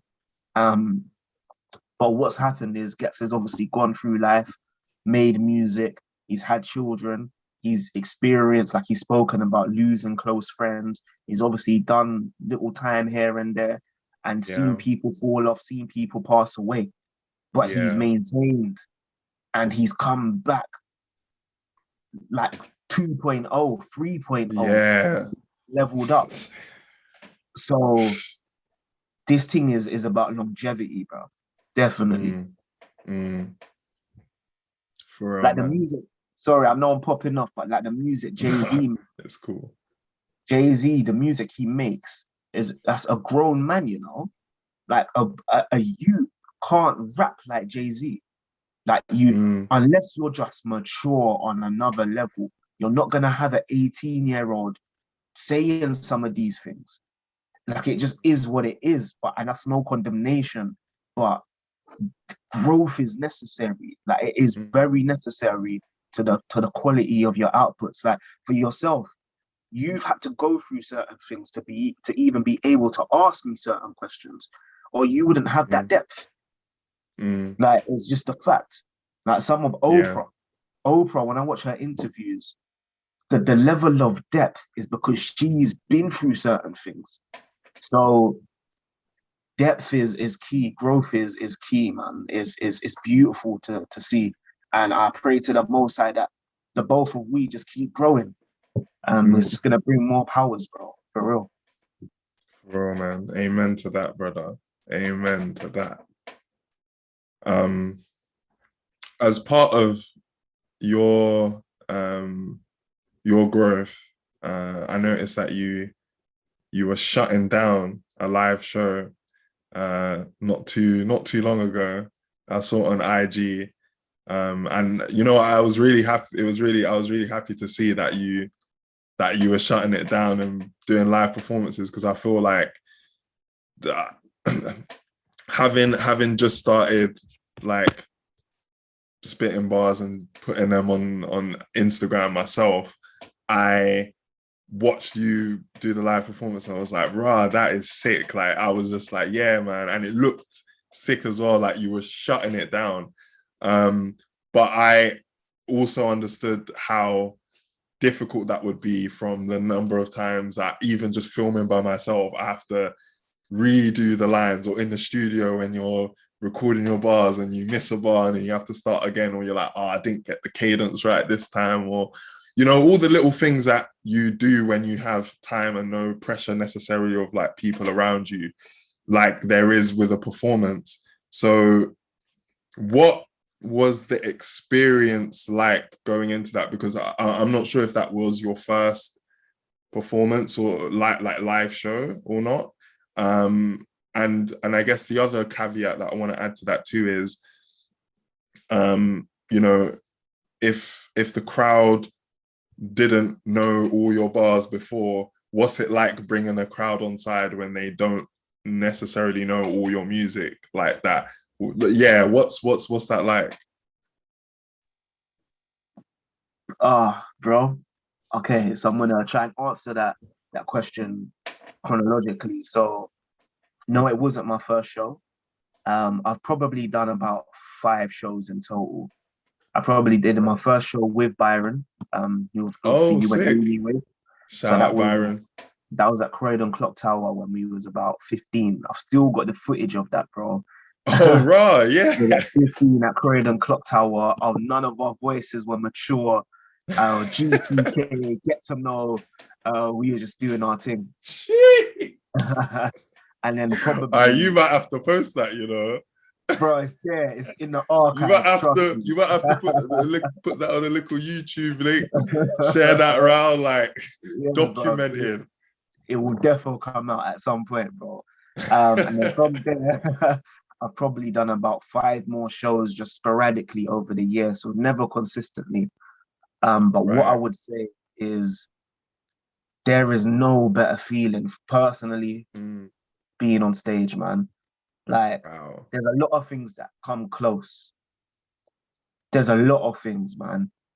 Good food comes close. Great sex. This might be on the same level. Wow. That's how it feels on stage, right? On stage, when you know that these people are locked in, like they're listening to everything you say, and they're feeding off your energy and you're feeding off them, and you're interacting with them in a meaningful way. And like, especially if you've got chorus driven songs and they're singing the chorus back to you. Like my last show I did, big shout out to Tracks on Tap, by the way. I think Tracks on Tap are going to be one of the biggest music platforms in the world. Saying that here right now. Little Trubs and Sammy D, and what they're doing over there is crazy. But I performed at one of their shows in Streatham, and the song that I've got, Bread Paper, I heard everyone was singing it back, and then I came off the stage and they were still singing it, and I was like, wow. For one, I thought that song was mad simple. Yeah, I thought the chorus was so basic, like give me the bread, give me the paper. Yeah. Give me the bread, give me the paper, but everyone's singing it back. So for one, it taught me, cool, okay, chorus is they're key, bro. And keep your Yeah. choruses simple. They taught me that. But the feeling Oh wow. of having people sing that back to me is just unmatched. Like being on Yeah. stage is just incredible, man. And I can't wait to do like a big arena. Mm, That is just the pinnacle. Like writing yeah. bars in your bedroom, before like rapping in the studio is that's the that's the coaching, that's the training. Like we Mm, related that to football, man. That's the hard graft. But being on stage is like the Champions League final, bro. And you just yeah. everyone's there. Like stage is where the magic really happens, man. Mm, And also stage is where if there's any chinks in your armor, it's gonna be revealed as well. Like I remember my song "Not Welcome." I was performing it, and bruv, I couldn't rap it, blood. I literally, there was no space for breathing. I'm trying to rap every word. I'm running out of breath. I'm like, rah, this is mad. I'm never writing a song like this again. Like, never. Bro, I was struggling to get to the verse. Like, I said I'm never writing this. never. Bruv, it was after Not Welcome, I wrote Bread Paper because I needed a break on the phone. So I feel like stage. Oh. Nah, that's a nah, that's got me. That was like, I've never And bro, you see that thought? I had it whilst I was doing it, bro. That's what makes it funny because you're there trying to. Bro, I'm so lucky I had my Oh mum my on god. stage with me to fill in a Yeah. few words. Because if not, that would have been fatal, bro. It would have been fatal. I'm not gonna lie. Oh There was my you're like, god. hey, audience, sing along, sing along. You're saying that just to get some. Yeah. No, never again. But you have to go Oh on my stage to god. learn that. Yeah. You have to go on stage to learn that, man, to see how your Mm, songs actually resonate with people.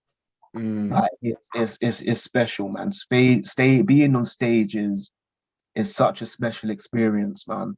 And again, man, someone like Gets, like his stage presence is just phenomenal. Like he's someone that yeah. I genuinely put him up there with DMX, bro. And that's Rah. yeah, genuinely, bro. I put Gets up Uh, there with DMX. It's just that obviously in America, there's rap. Rap as an industry is just way bigger. It's just a bigger yeah. space around. It's the culture has deeper roots there. But for me, Mm, Gets is on that level of DMX, man. And I'm a different type of rapper to them.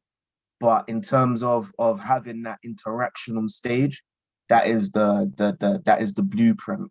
But man, I have to just adapt it to my style. But mm, yeah, stage is incredible. And I'm probably gonna hold off being on stage until I'm in a different place with my music. But that is for mm. me where I want to be. I want to be on stage all year, bro. If I'm not Wow. on stage in studio, that is the life that I want as an artist. Stage Mm. or studio, and then we just get the works running, bro. That is it. Oh, that's sick, man. That you got a real passion for performing live, and yeah, I hear it a lot with a lot of artists, where they talk about just being on stage. Even artists that aren't necessarily that emotionally expressive will even show a bit of that when they talk about being on stage. They're like, man, I just want to be on stage because it's crazy. It's crazy. I can't imagine it. Like I obviously I can infer, but yeah, I can't. Yeah, it sounds like in an arena or in a place where there's loads of people gathered. Like even when like my friends will spit some of my lyrics back to me, I'm like, oh right, you know what? Like, so I can only imagine what it feels like when bare people are doing that and you're there physically performing that as well. Like, yeah, It's Bro, let me know when your first live show is, because I'll be there. And I'm gonna ask you after how you feel. Because that feeling, because honestly, yeah, if we put it in like simple terms, yeah, Mhm. everyone, I don't care who you are or what language you speak, everyone wants to be listened to, bro. Like if you've got something to say, one of the things that I think frustrates people across all four corners of this planet is when you've got something to say and people don't listen to you. It's frustrating, bro. And people react to that in multiple ways. Some people internalize and they lose their voice. They go silent, and that's traumatizing. Some people blow up and get frustrated and lash out on the world. We all want to be heard. And Yeah. being on stage and having an audience who want to hear you is just, it's just a different level, man. Mm. Especially when you've got a willing, participative audience that are actually there because they love music. I feel like that is it's something that I wish everyone could experience that in their own way, man. Like that Mm. feeling there is special. I think the Mm. competitive side of rap, which I'm also looking forward to, is being on tour with other rappers. Oh And yeah. that would be interesting because now you've got an audience that want to listen, but their standards. So it's taken into a competitive arena where, boy, if you don't win them over, that ain't gonna be nice on stage, bro. And Yeah. but that's the competitive side now. Like I would love to Yeah. be on tour with Gets, bro. Not right now. Man, have to be humble and be Yeah. honest about where man's at. But in a year and a half or so, I would love to be on tour with someone like that. The Mm. fact the audience are gonna know all of my man's music. They might not know mine, but that's that competitive. I gotta try to win these people over. And Yeah. honestly, you're winning people over from you get up and you walk on stage. They're already they're already looking at you as a performer. It's an art form. How are you walking on that stage? Do you bop on stage? Do you run on stage and rip off your t-shirt? Do you walk up to the mic and you're a bit more subtle? What's like it's Mm. beautiful. It's an art form. Like performing, it's like writing is different to recording. Recording is different to mixing. Mixing is different to Mm. engine to mastering. Mastering is different to organizing a project, putting out a project. The marketing is different to that process, and then the performing is like the cherry on top. But that Mm. is the final. If you can get the Yeah. performing right, that completes the package, man. That Mm. is it, man. And big up to all them people out there that are writing bars, mixing, getting their engineering, mastering done, putting out projects, marketing themselves. Like a lot of the time when you're making music at the beginning, you're losing money, bro. You're Yeah. losing loads of money, but it's not loot, it's investing. It's Yeah. investing in yourself. But I just salute all these man. Like this is what I'm saying. When I was younger, I was just egotistical. Like I used to just be beating down other rappers. Like, yeah, he's dead, man. She's dead. He's dead. Now I don't like even if a man's not that skillful. Truth be told, I still rate man because You man went respect it. studio. You It's respect respect. it. Yeah, Yeah. bro. You wrote that. You went studio. You mixed it. You got that engineered. You put together some album art. You marketed that, and now you're on stage performing it. Salute to you, bro. Ratings, fam. Real talk. Man, have to respect it. Like this is one thing, yeah. And I know I might be going off topic, but I think a lot of rappers, yeah, and I'm talking specifically about rappers, man, don't get enough respect. Like it's not. A lot of these men are putting in serious work, bro. Man, I'm Yeah. writing, studio mixing, paying for this, go getting videos done, spending how much to get their videos on GRM or Link Up, bruv. Or Yeah. sometimes men are putting stuff on their own channel and getting less than 1,000 views, bro. But man are just Yeah. consistently working. Like it's, I rate a lot of these brothers, fam, and sisters that are Yeah. doing this. Man rates them. Man rates them. Yeah. Bro, for real. Like even I think it was like you were saying before, when you've experienced something, and especially when you've experienced the challenges within it, then when you see people who are doing something similar or the same as you, like in the same lane or similar lane, and if we're talking about like music as a general concept, you gain a lot of respect for them, because you're like, yeah, I know just how hard that would have been to do. Like, so I respect it, because I can really feel and know from my own experience just how hard it is. Whereas before you enter, you can just be like, it's not really that. But when you jump on the process and realize, yo, it's not easy like that. And whatever they've done, they've put a lot of work into being in that position. And I think it comes back to what we were saying earlier about realizing that it's all in the mind, and that with a lot of people can sometimes think that, they were just born with this skill, or they got lucky, and obviously there is an element of luck. There's an element of things falling into place so that you're able to achieve and do certain things.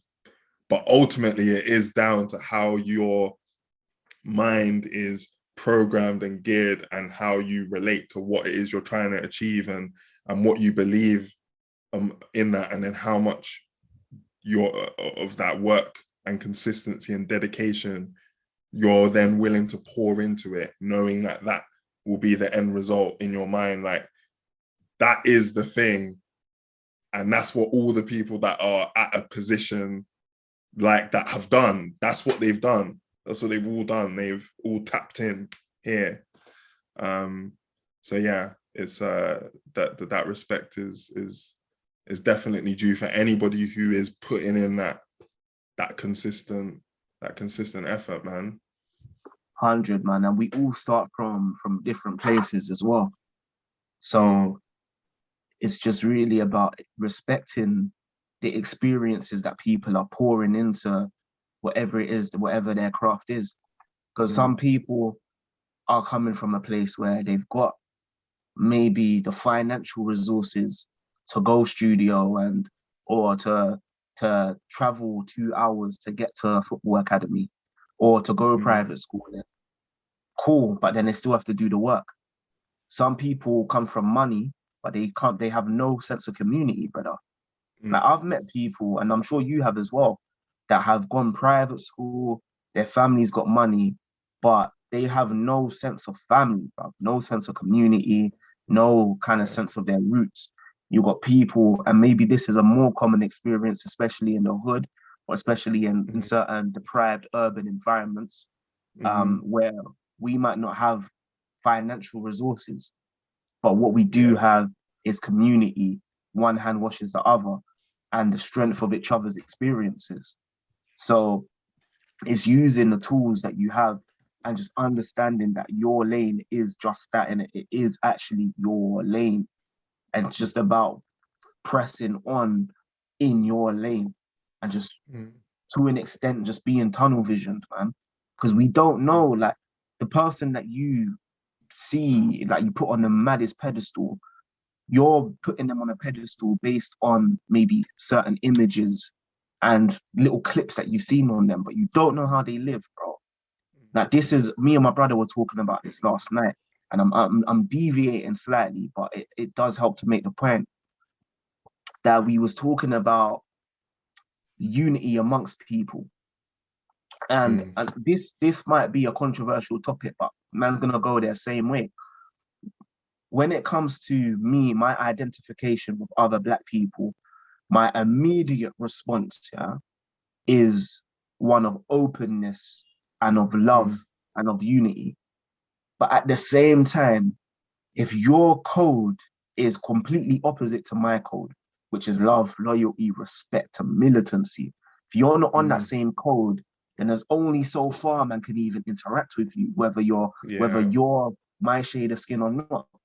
And it goes for others. You could be a white man or an Asian gal, but if your code is more in keeping with my code, then cool, man can get to know you. It's what codes are you operating on?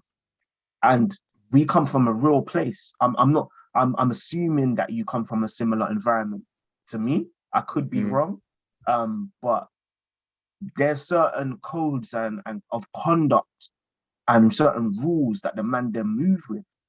And for that reason, man has to you gotta be in your own lane because you know where you're coming from.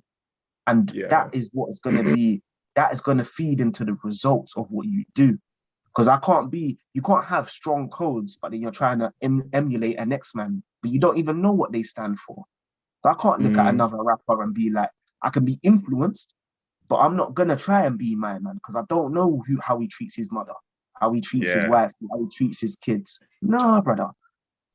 Nah, man, we deal with the codes and we deal with certain standards and ethics, for real. And I think that is the heart of it, man. Is having some kind of law, some kind of order, some kind of codes, and then from there, the success and the wealth and the big entertainment company and the big podcaster, the big rapper, all of that's gonna come. But there's certain codes, man, that for me is fundamental to all of this.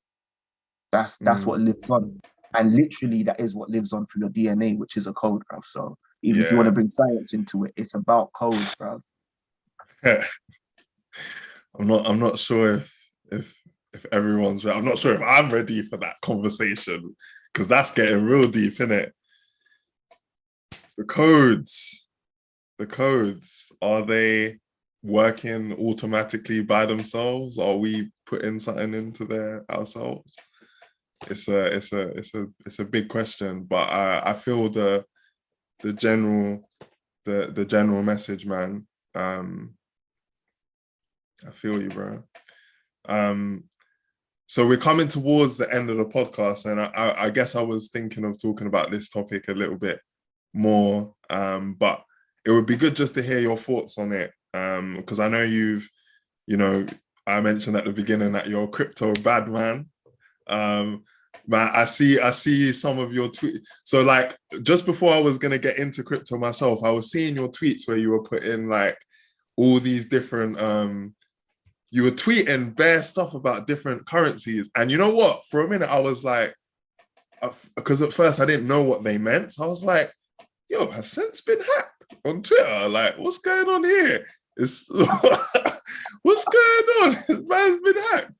But then I started to notice like, oh no, he's saying certain words in there that I know this isn't a hacker because man said bear or man said something that the man would say amongst this. So he's not been hacked. So I'm like, okay, what is this? Because I didn't understand what it was. And then I started watching crypto videos. Like, oh, so he was talking about this currency. Oh, okay. So I started to piece together that you were heavily in the space, and I know we exchanged like voice notes. I asked you a couple questions about it a couple months ago. So it'd be good to know. Also, am I right saying that you wrote an article about NFTs for Blackprint? No, so the Blackprint founder, Byron, he's been referenced a few times. He wrote the article on NFTs. I did a video for Blackprint on cryptocurrencies, and I did a short video on my Instagram, kind of talking about cryptocurrencies and kind of making money, but also not being caught up in the illusion that this is a thing for freedom. So yeah, I do feel very passionately. I'm very passionate about technology, bro, just in general. It's a space that in another lifetime, not even in another lifetime, later in life, I think technology is something I'd want to be involved with heavily. Because technology is what moves society forward, whether that's the steam engine, whether that's electricity, whether it's way back when man invented fire. Like technology is what shifts society, that these mad paradigm shifts. And that's what I'm enthusiastic about. For the good, the bad, and the ugly, digital currencies are part of a paradigm shift where we are like, we've been moving online, but we are accelerating quickly, bro, now. So Yeah. that is more so what I'd say I'm enthusiastic about. And obviously digital currencies are a key part of that process. So that's kind of just to give you an insight into the source of the inspiration. It's more to do with this massive paradigm shift we're going through, where Yeah. it's a cashless society. I rarely go into a shop and see man paying with cash anymore. Anywhere, Yeah. like I can't remember the last time I went into a shop and they didn't accept card payment. Like there was a time, maybe 6, 7 years ago, maybe even longer than that now, where you'd go somewhere and they might not even accept card. Yeah. And I feel like there will be a stage. I don't think it's going to be soon, but there will be a stage where it's digital currencies. Personally, I think that nations will have their own digital currencies potentially.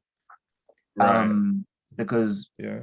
let's be real, if we kind of agree without going into any kind of conspiracies, but we do kind of agree that there are powerful entities that kind of run the world, Yeah. whether you like them or not, it is what it is, isn't it? They're not gonna just let random small organizations come on. Like, let's just be real. Yeah. They're gonna want to control this digital currency thing. Yeah. Like, bro, 100. I'm gonna be real. Like for myself, if I was the most man does believe in my own power anyway. But let's just say, for conversation's sake, I was these people.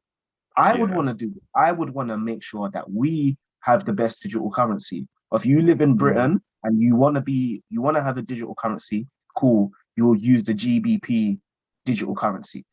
So in terms of the shelf life of some of these digital currencies, I'm not sure how long the shelf life is going to be. Once big institutions and countries get involved, I think it's going to shape the whole space.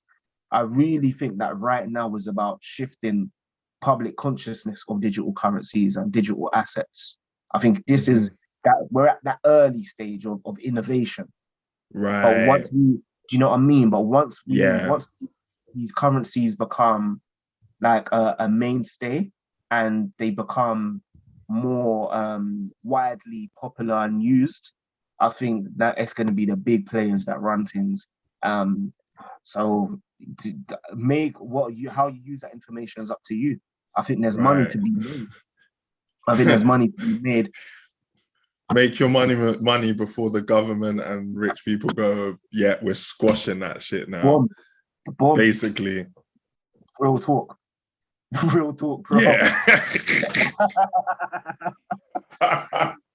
Real talk. Note to self.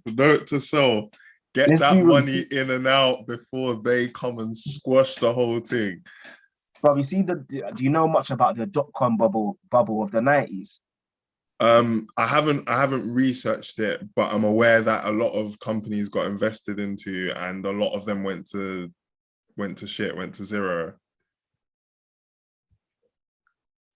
That is it, man. In principle, it's the same thing happening now. Like when you have these massive shifts, like no word of a lie, bro. Like there were people that would make up like a website domain, Dami at www.com or something like that, damiedun.co.uk, and man's just selling that for £1 million, bro. It's like, what? Some of the things that were happening in the dot-com bubble were absolutely ludicrous, bro. Yeah. That is happening now with cryptocurrency, where people are coming out with a cryptocurrency. They're writing like what's called a white paper, justifying their cryptocurrency, but they're just copy and pasting from other people, and then they're getting millions of pounds of investment, taking that money, and it don't exist in 2-3 years, bro. So the space is highly innovative, unregulated, and people are gonna get caught out, bro. Yeah, for real, man. For real. It's one of those things. Like I've invested probably a little bit into the main ones in the limelight, Bitcoin and Ethereum, but it has shocked me how vast the space is. I didn't realize it had so many different currencies before really taking a look at it, and even seeing the things that happening with like Dogecoin, like everyone knows it's a shit coin, like doesn't actually do anything yet. People are giving it value. That blows my mind in and of itself, that everyone knows, yet they're putting, some people are putting a lot of money in there. And yeah, it's a weird space. And I guess, like you said, for people listening, they need to watch out for that happening as well and learn from the lessons of the past. The other thing on that point of crypto and the blockchain, I guess, is obviously NFTs, non-fungible tokens, for anyone listening that's not aware of them. And I think that what you were mentioning about websites selling for £1 million and seeing like that Beeple NFT that sold for tens of millions of dollars. I can't even remember the amount, but it was a ludicrous amount of money to sell a digital asset. What one of the things that I think relates or could relate to you and be quite interesting for people listening, just as a thought piece, is how you feel NFTs, because looking at the technology, and looking at how it can be applied, things like skins in games, if we live in a VR type world or an augmented reality type world, which is completely conceivable, how NFTs could play a part in a world like that, where people buy things digitally and apply it into their virtual or augmented reality world. Like, these are things that are very realistically possible in 10, 20, 30 years. How do you see NFTs and music, and what it can do for artists in the music industry and in that sense?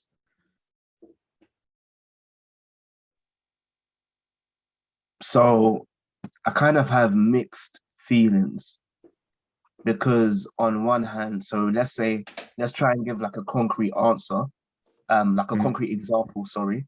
Like, let's say I put out an album and I make it an NFT. So people can then essentially purchase a portion of my album. And if the value of it goes up, then the value of their purchase goes up. In a space where NFTs are popping and are popular, and it's still a growth sector, that is great. But I hope I'm not getting the understanding of it wrong. If NFTs were to die out, or if certain, because you've got different NFTs, so I know you've got like Engine Coin, for instance, you've got Chili's, you've got Mana token, you've got different tokens and different currencies. Yeah.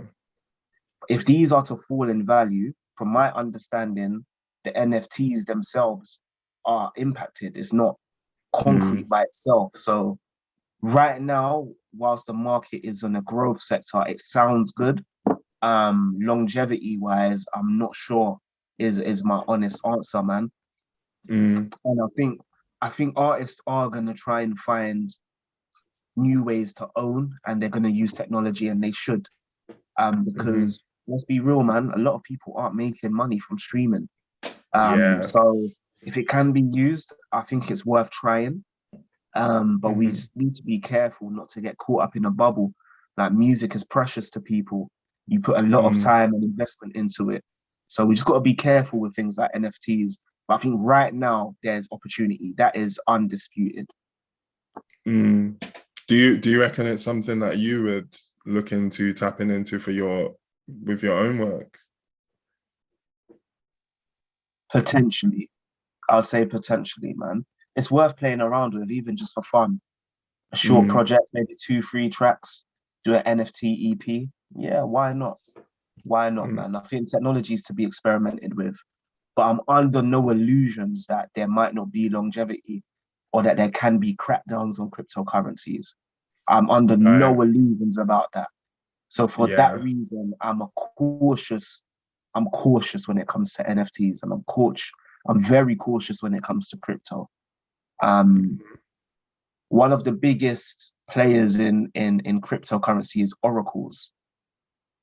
And if you watch Right. Matrix, know about oracles and the purpose of gathering information and using that information to create different systems that serve particular purposes. We just got to think about, who does cryptocurrency serve, man? Honestly.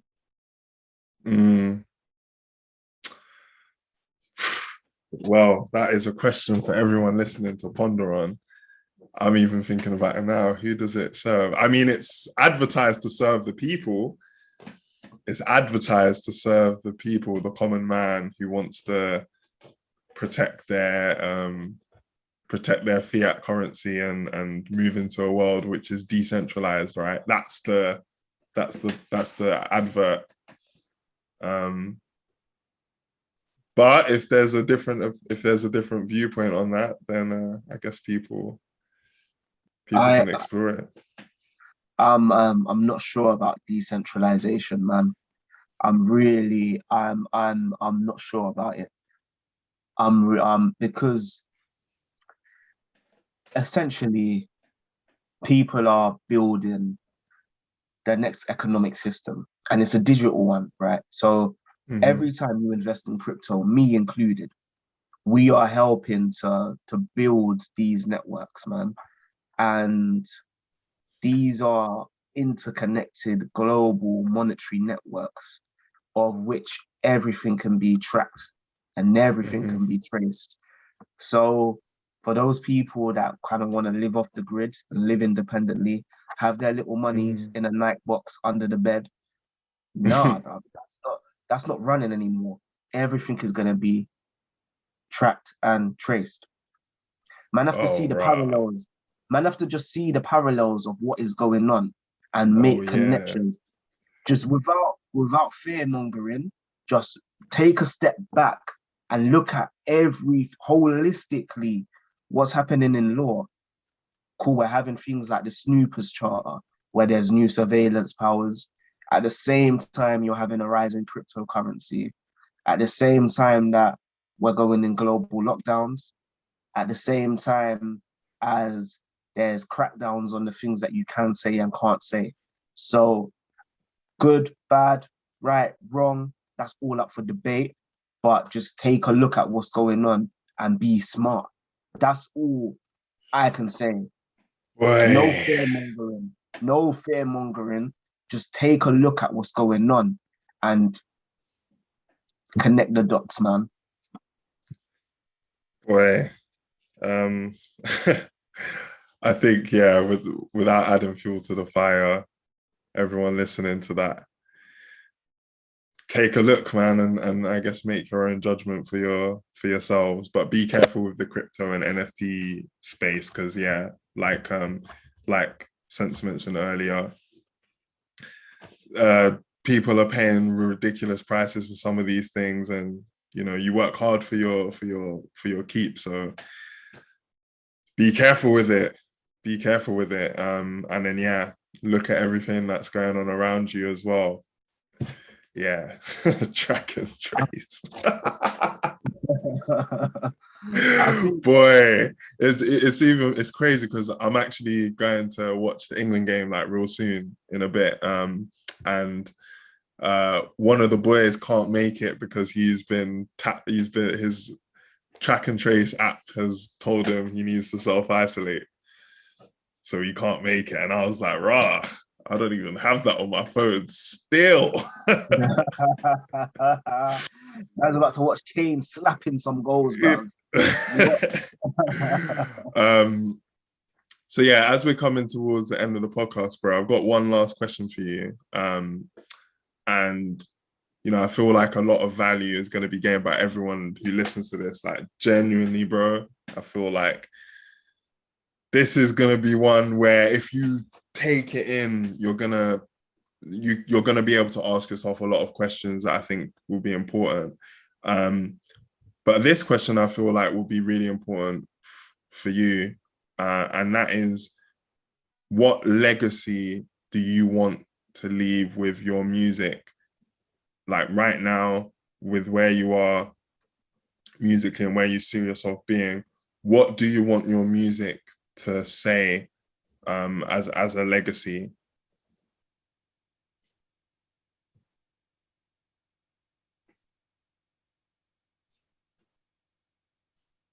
I want my music to embody the human story, man.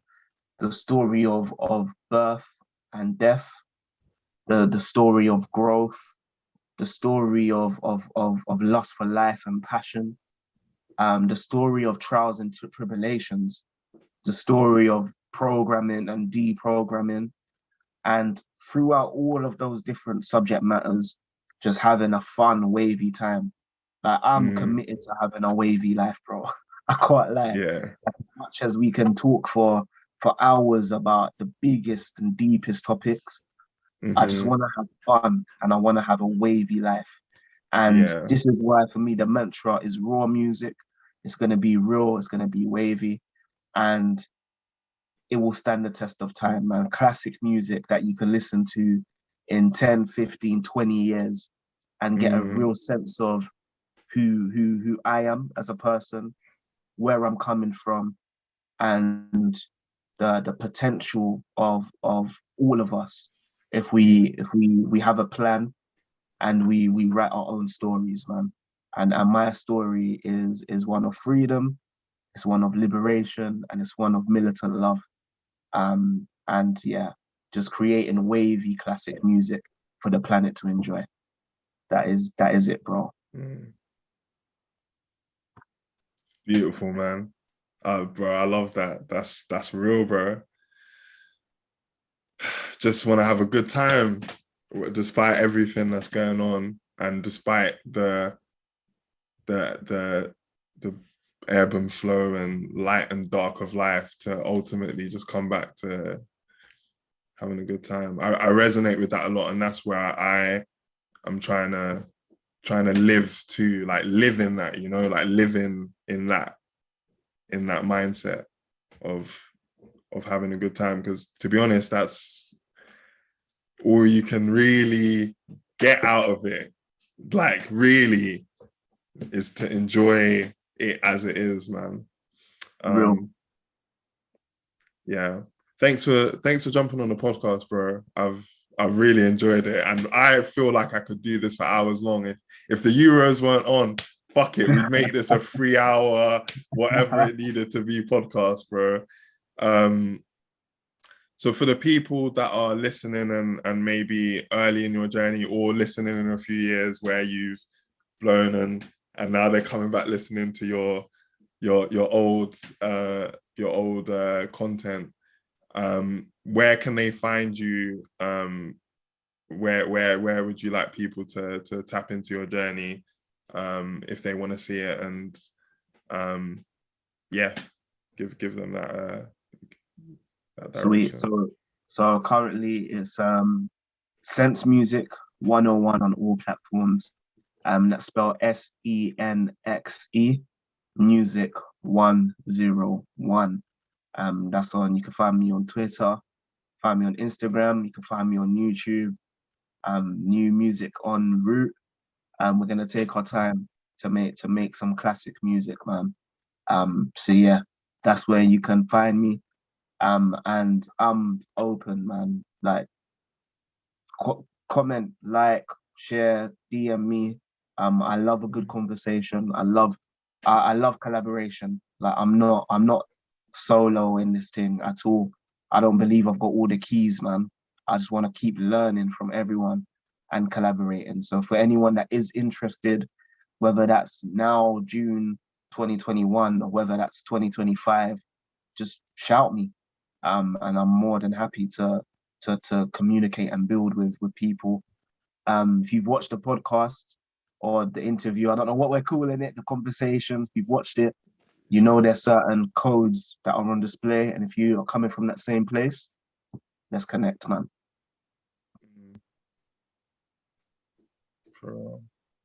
Bro, thanks a lot for being on the podcast, man. It's been sick. For everyone listening, thanks again for listening. Your viewership and support is appreciated. If you like the podcast, leave a like, You might want to subscribe for more. Man's trying to be consistent now. I'm trying to tap into the codes. You get me? So subscribe to see how that will manifest. And yeah, take care. We'll be back next week. Bless.